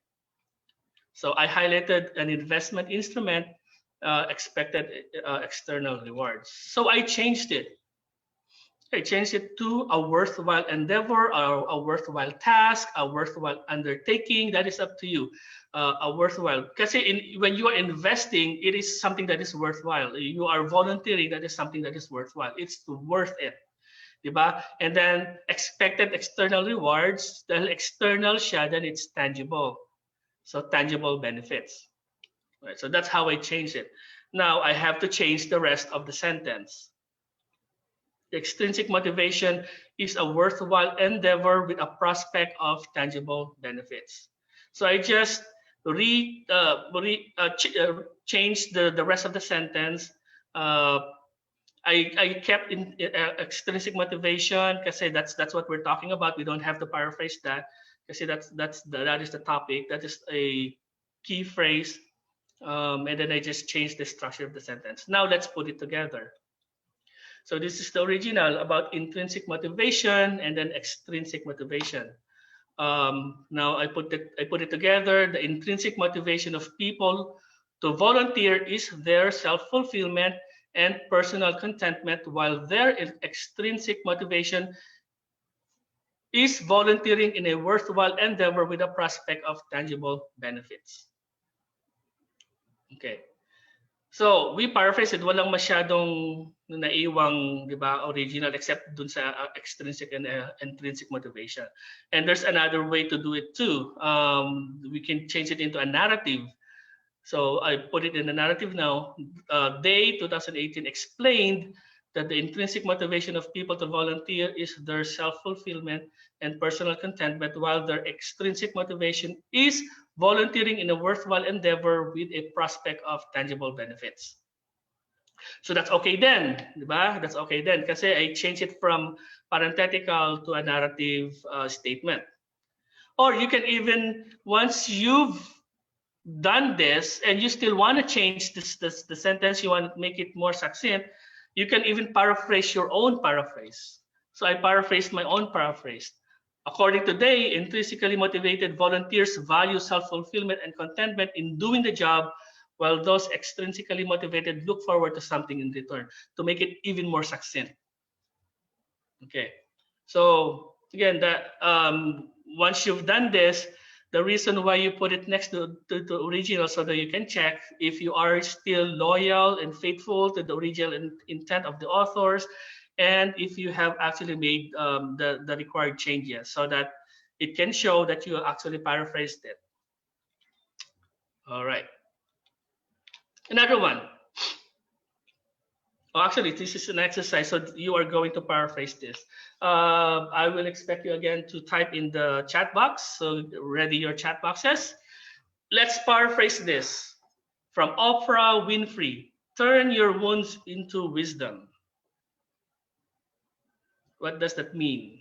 If you want to retell this to your friend, nakaka-break lang sa kanyang jowa at umiiyak, oh, sabi ni Oprah Winfrey, turn your wounds into wisdom. This is what she meant. What did Oprah Winfrey mean? Let's see. Again, there's no right or wrong, huh? There's no right or wrong paraphrase. We just want to see how you will paraphrase this.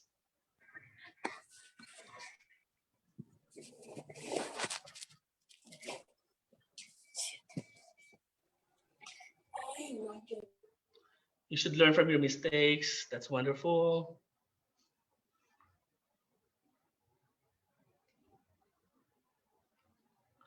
Get lessons from your mistakes. Yes.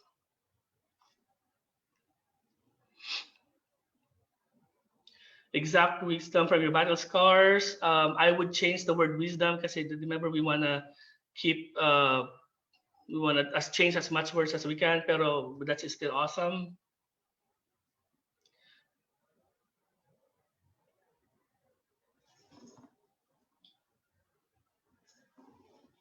Okay, great. Mine is pain makes you strong. Yes, learn from your painful experiences. That's mine. Hindi akin yung tama lang ha. I'm not saying that mine is the correct answer. Again, there's no one way of retelling a story. Everything that you've written, they're all excellent. Again, let's do another one. The greatest glory in living lies not in never falling, but in rising every time we fall. From former President Nelson Mandela. So basahin natin. Let's just read it over and over so we can capture what President Mandela is trying to tell us. You don't have to paraphrase everything as long as you are getting the gist of the message.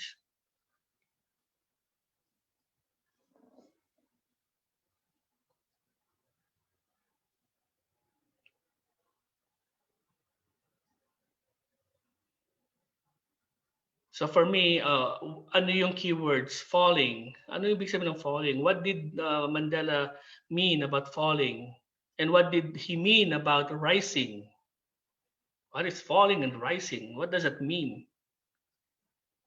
When we stumble, when we fall, pag nadapa, what is the connotation ng nadapa sa atin? What is the connotation of rising again?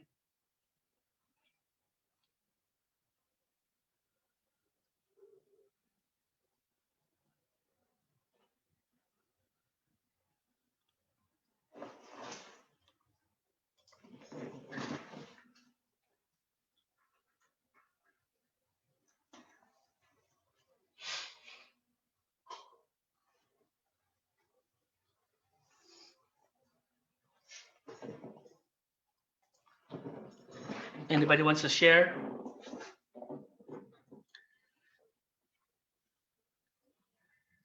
It is not how many times you fail, but it's how many times you stand up and aim to succeed. Okay, awesome.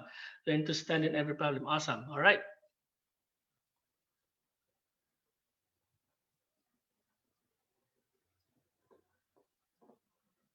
Great. For me, this is how I paraphrase it. Life is not about avoiding defeats. For me, falling is defeat, but about trying again when unsuccessful. So that's mine. Okay, great. Let's do one more. This one.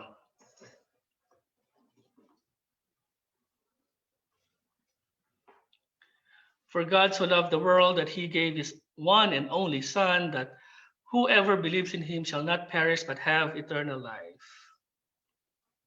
How do you retell this to your friend without using the same words? By paraphrasing it.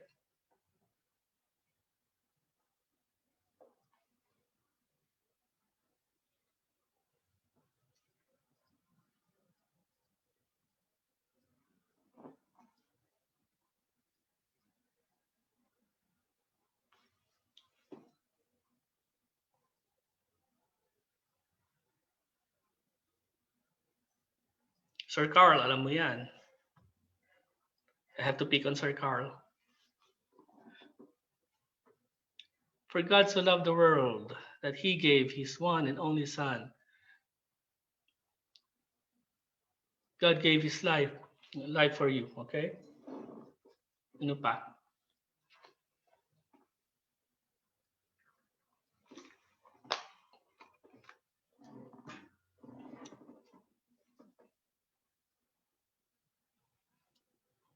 Since we are running out of time, I can go ahead and speed these things up kasi we have one more topic.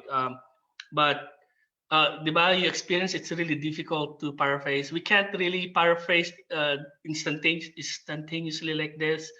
It will take time, but at least you are, you know how to do it. I will share you what I have. God proved his love for us by sending us Jesus. So I changed the focus. Okay, I changed the focus. I like speaking to a friend, and I already know who the Son is, so I just mentioned Jesus. So that when we put our faith in him, we will live forever. Or when we put our faith in him, we will be saved. So that's my paraphrase of the phrase eternal life. All right, great. God's great love is bounded in giving us eternal life once we have the faith in his Son, Christ Jesus. All right. Awesome. Let's just try to change the word eternal life then. Again, we want to change as much words as we can. Other exercises, let's just do this one because we're running out of time. Isa na lang. By 2025, an estimated 75% of the workforce will be comprised of millennials as Generation X managers retire.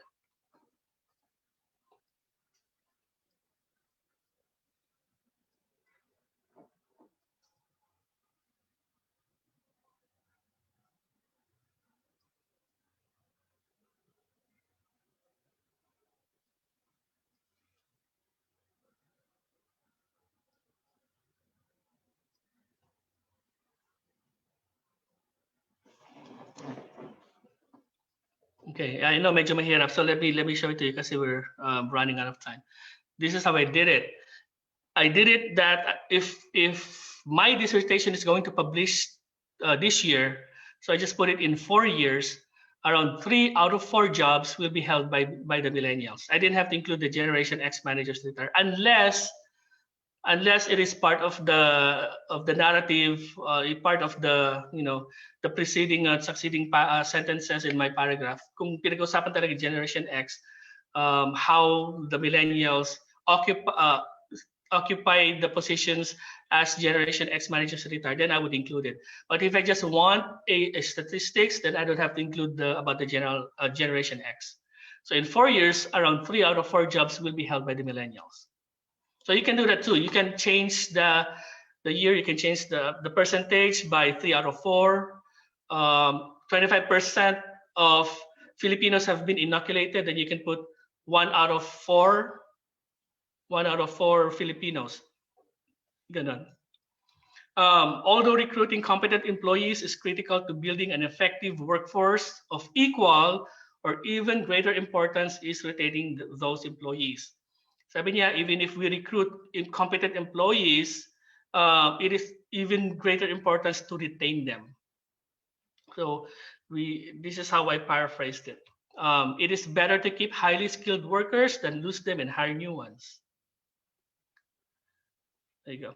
So I was encouraging you earlier to screenshot, but actually you can go to Grady School Facebook. This is on live stream, so it will be saved.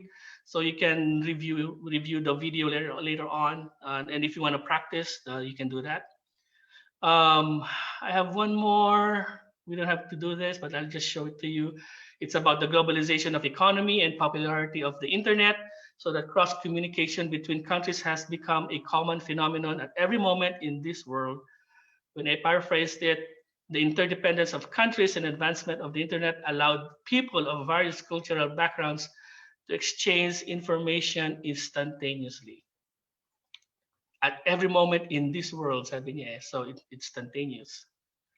Or people of every ethnic background can now connect with anyone, anywhere in the world, thanks to globalization and the internet. So there are different ways to retell the idea. Okay, the last one, synthesizing. Um, Actually, there's two more, but we might not able to do the last one. Synthesizing is putting things together.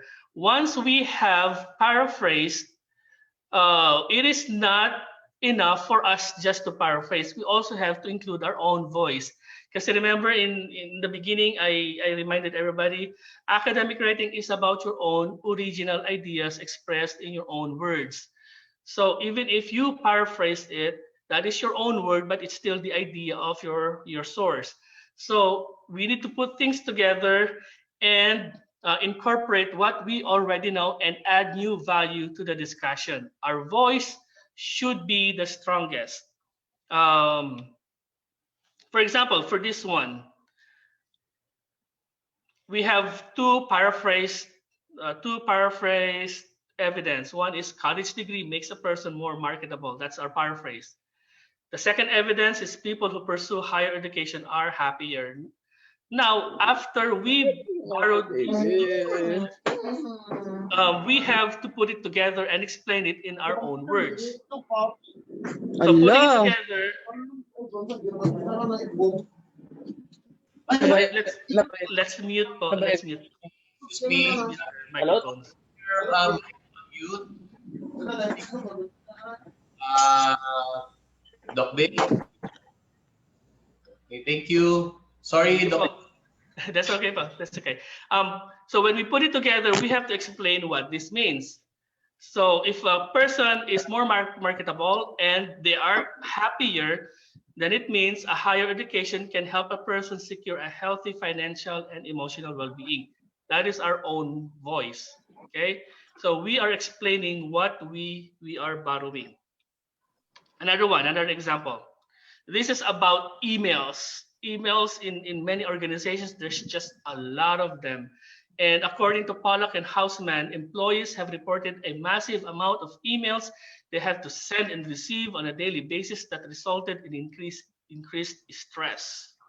Na-stress na daw yung mga empleyado. And kay Burgos naman, many large corporations are banning emails because their employees report managing emails as a waste of time and impedes productivity. So using our critical thinking skills and analysis, we have to explain what this means. So what does the first evidence mean? What does the second evidence mean? And we have to put it all together, incorporating what we already know. So for me, when I put it together, I synthesize it as a high volume of emails is becoming a nuisance. So businesses need to step up and implement strategies to manage emails more effectively. Okay. Again, putting it together, it's up to you. Synthesizing is up to you too. This is not the only correct way. Okay. There are different things of putting together and synthesizing depending on what we already know and our experiences. James, sorry, Doc James, I'm sorry. Kindly, sir, can you please put your mic on mute, please? Thank you. Sorry, Doc James, sorry. That's okay, pa. That's okay. Perfectly fine. Okay, I'll give you another one. This one is about a manager and employees relationship and how when employees are experiencing some occupational stresses and the managers can do something about it. So Kishwa, sabi niya, argued that poor emotional support from superiors contributes to the employee's occupational stress. Pag wala daw pakialam yung superiors, yung mga managers and supervisors, it brings occupational stress to the employees. And another evidence and source that we use, if employees are satisfied, the first one is negative, the second one is positive. If employees are satisfied with the way their managers treat them, including fairness and ethical behaviors, they are more likely to be able to handle stress. Now, using our critical thinking skills and analysis, what does it mean? How are we going to explain this to our readers? So for me, what I did is that it is clear that managers and supervisors can make a difference in the lives of their subordinates. They have a crucial role in ensuring that their workers can manage work stress. Providing resources, emotional support, and fair, equitable treatment are welcomed by the employees. Nakuha ko yan dun sa fairness and ethical behaviors, tapos emotional support. Okay? So we need to put it together, we need to synthesize so that we can contribute new knowledge. Kaya sinasabi ko, academic writing is not about borrowing from different sources and putting them all together. No, that's only one portion of it. We need to incorporate our own voice into our own work. Okay, now lastly is paragraphing. Okay, paragraphing, when you already synthesize, writing your paragraph is now easy because you've already paraphrased, you've already synthesized. You're just gonna have to add your thesis statement and your concluding sentence. Using the meal plan format, this is what I always encourage my students to use. Meal plan format is about 7 sentences in a paragraph where you can incorporate 2 or 3 evidence and your own analysis. Okay, so the first sentence of your paragraph is the main idea, which is the topic of your paragraph. Some say that this is your strong thesis statement. This is your point. Okay, if your section in your paper has 3 points, if you want to make 3 points, for example, if you're writing a sermon, then you have point 1, point 2, point 3. Then 1 point can be 1 paragraph, and each point you have 2 to 3 evidence to support your paragraph, and then your own analysis. So the second and third sentences are the evidence, where you incorporate sources that you've paraphrased and cited properly. Then yung synthesis mo is your analysis. This is your synthesis, the one that we've just talked about earlier.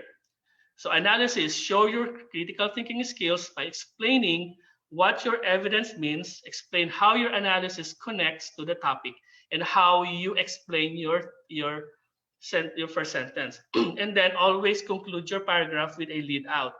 Either link all the main points or lead your reader to the next point, to the next paragraph.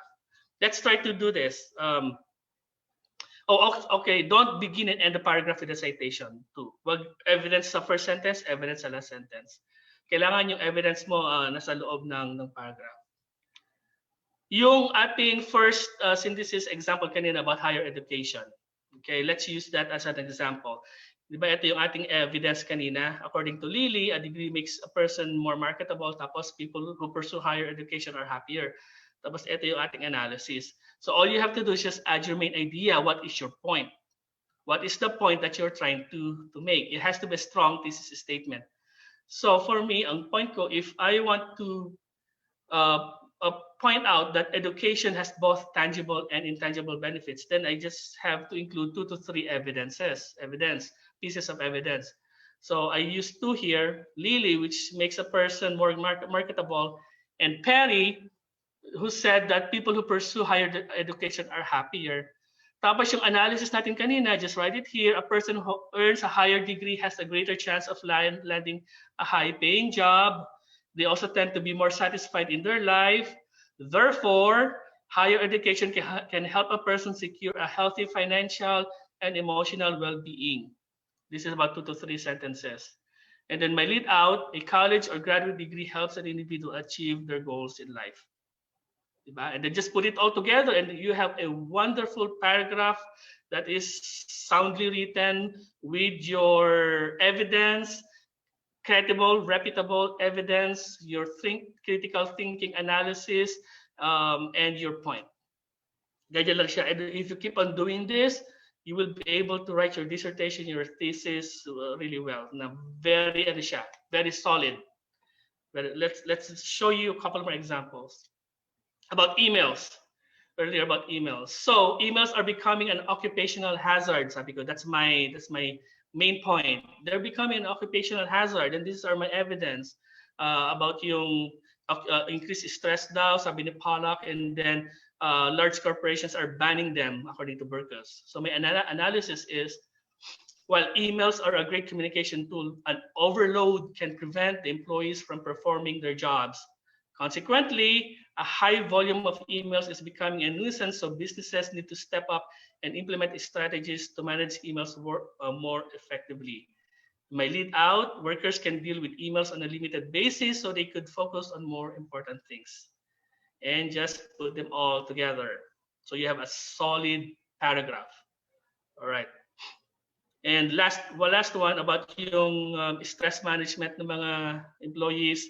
Team leaders can influence their subordinates' stress management. That's my main idea.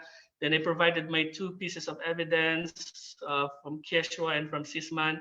And then my analysis. It is clear that managers and supervisors can make a difference in the lives of their subordinates. In conclusion, team leaders can make their team members either stress-free, or stressful. Ganyan.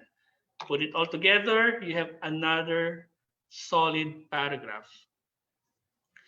That's all for me. These are the additional sources. You can again screenshot or visit them later on sa Facebook ni Grady School. Learn the meal plan format. Walden University's Writing Center has a lot of tutorials and webinars. Anti-plagiarism training with certificate from Indiana University and Trident University International's core webinars. There's a lot of webinars about doctoral dissertation writing dito.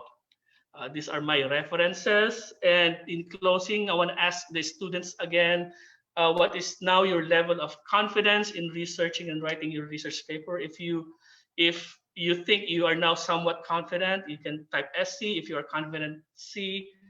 Not confident, and C. Thank you all. Thank you so much, po. That's all for me. As always, thank you so much, Dr. James. You never cease to amaze me with regards to your know-how, technical expertise, and even though I think I've heard this the second time, but still it's like fresh, new ideas still coming or still processing new ideas because of your talk. So at this point, for the purpose of time, maybe we can entertain a few questions. So I have one question here, although this was quite a while ago, but I promised Sir Nangkil that I would ask the question. So he asked, some constructs and concepts do not change at all. Can we cite sources below 2018? Oh, yes po. Yeah. Yung mga theories, concepts, all of those, absolutely. Kasi they were from the olden age. And what I would encourage you to do is that if there are criticisms to your theories that you want to use, include them as well, so you can balance the information. I did that with my dissertation. I used Gilbert's as my conceptual framework, but I also incorporated a criticism of Gilbert, so it balances out the information. But absolutely, those are called seminal works, yung mga constructs, yung mga yan, yeah, you can still use them. Thank you, Sir Doc James. Any questions, you can raise your hand. You can click the react button. Any icon you can click so that you can answer your questions personally. As I read, there are a lot of congratulatory messages here. Yeah. The great lecture, nakabubusog ang meal plan according to Dr. And also, Papa-pizza si Dinhener, Papa-pizza. Yeah, and then another one is thanks Sir James for sharing your knowledge. Keep safe and God bless from Dr. Luisa Cerudo. There's a lot of congratulatory messages here. So, any questions from our listeners? As I look at the FB Live, I don't see any questions. You can raise or click the react button. If not, then I think the topic is very informative, and it really increases our confidence in terms of writing that research. So There's another question here. Sir, from Ma'am Angeli. Sir, meron po ba kayong alam na mga reliable sites upang makakuha po ng artikulong Pilipino? Maraming salamat po. From Ma'am Angeli. I wish I do. Unfortunately not. Alam niyo po ba, this is a sad observation that I have. I've been in grad school. I started grad school in 2005 until 2018. I've only come across a research study done by Filipinos, siguro mga less than 5 pa lang. Doon sa ProQuest, at least sa ProQuest, yung mga may higpit na mga journals, ang mga sisipag, mga Iranians, Chinese, Indians, sila yung masisipag, pero Filipinos, we need to, we need to be there. Kaya let's tap on the expertise of Dean Hiner, so he can all help us get published. Pero unfortunately, wala pa akong alam about Filipino sources. I'm sorry. Yes, I agree, Doc James, because some of my students are Filipino major, and with regards to literature, they are also having a hard time looking for literature. And also in writing, by the way, in relation to that, Saan ka sumakay, Ken? Saan ka sumakay? Sir James,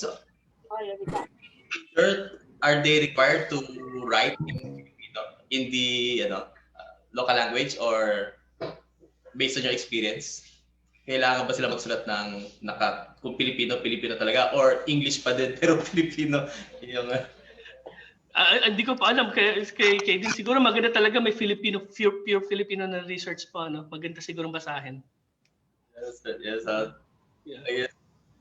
From Marites, please provide us a recorded copy. Yes po, ma'am. I think the Facebook Live is recorded, so you can go back to it. Maybe in your opportune time, you can watch it again, because I assure you the lecture is very, very, like what Dr. Ryan said, it's very full, balanced diet of all that what we need to know with regarding to writing, essentials in writing research. Okay, thank you. I think there's more of congratulatory. Okay, so for the certificate, you will get, there's a certificate provided.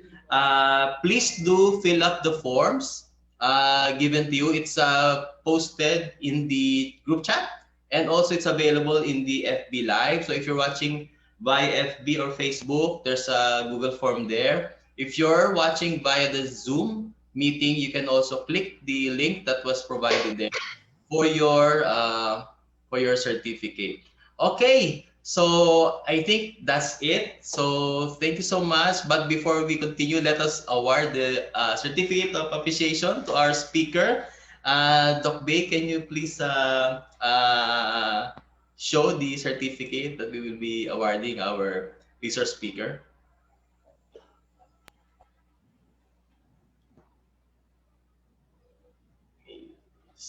So the certificate of recognition is awarded to Dr. James A. Nilo for his invaluable services as resource speaker on the topic Essential Skills in Academic Writing for Student Researches, done on the second day of March 2021 at or during the webinar series of the Wesleyan University Philippines Graduate School, signed Dr. Judigario MDB, Program Head, PhD BA, and the Dean of the Graduate School, Engineer Hener Esubia, PhD. So thank you so much, sir. Congratulations, and super indebted to you because of your service. Hindi kami nagdadalawang salita pagdating sa ganitong mga activity. And to think that you are thousands of kilometers away from us. Thank you so much, Dr. James. Okay. So moving on for our announcements, please do join us again next time, because we will be having a part 2 of this webinar, which will focus on literature review, and it will be on Wednesday, 1:30 p.m. Next week. So our resource speaker is Dr. Marieta Agustin, our Dean of the College of Arts and Sciences, and also the one of our faculty at the graduate school. So I hope you will be joining us again next week for this very, very informative webinar. It's about literature review as a part 2. Okay, I think that's it for this afternoon. Thank you so much, everyone. But before that, let us ask or let us request to lead us in the closing prayer, Dr. Bay Vergara. Let us all pray. Almighty God, we praise and thank you for this day, for all the wisdom that you have bestowed upon our resource speaker, Dr. James Nilo, in teaching us the essential skills in academic writing for our student researchers, and for all the faculty and students who participated in this activity. Thank you, Lord, for the lives of our leaders who never stop in molding us according to the core values of our beloved university. Once again, Father God, bless each and every one of us as we continue to search for greater knowledge and make us also a blessing to others.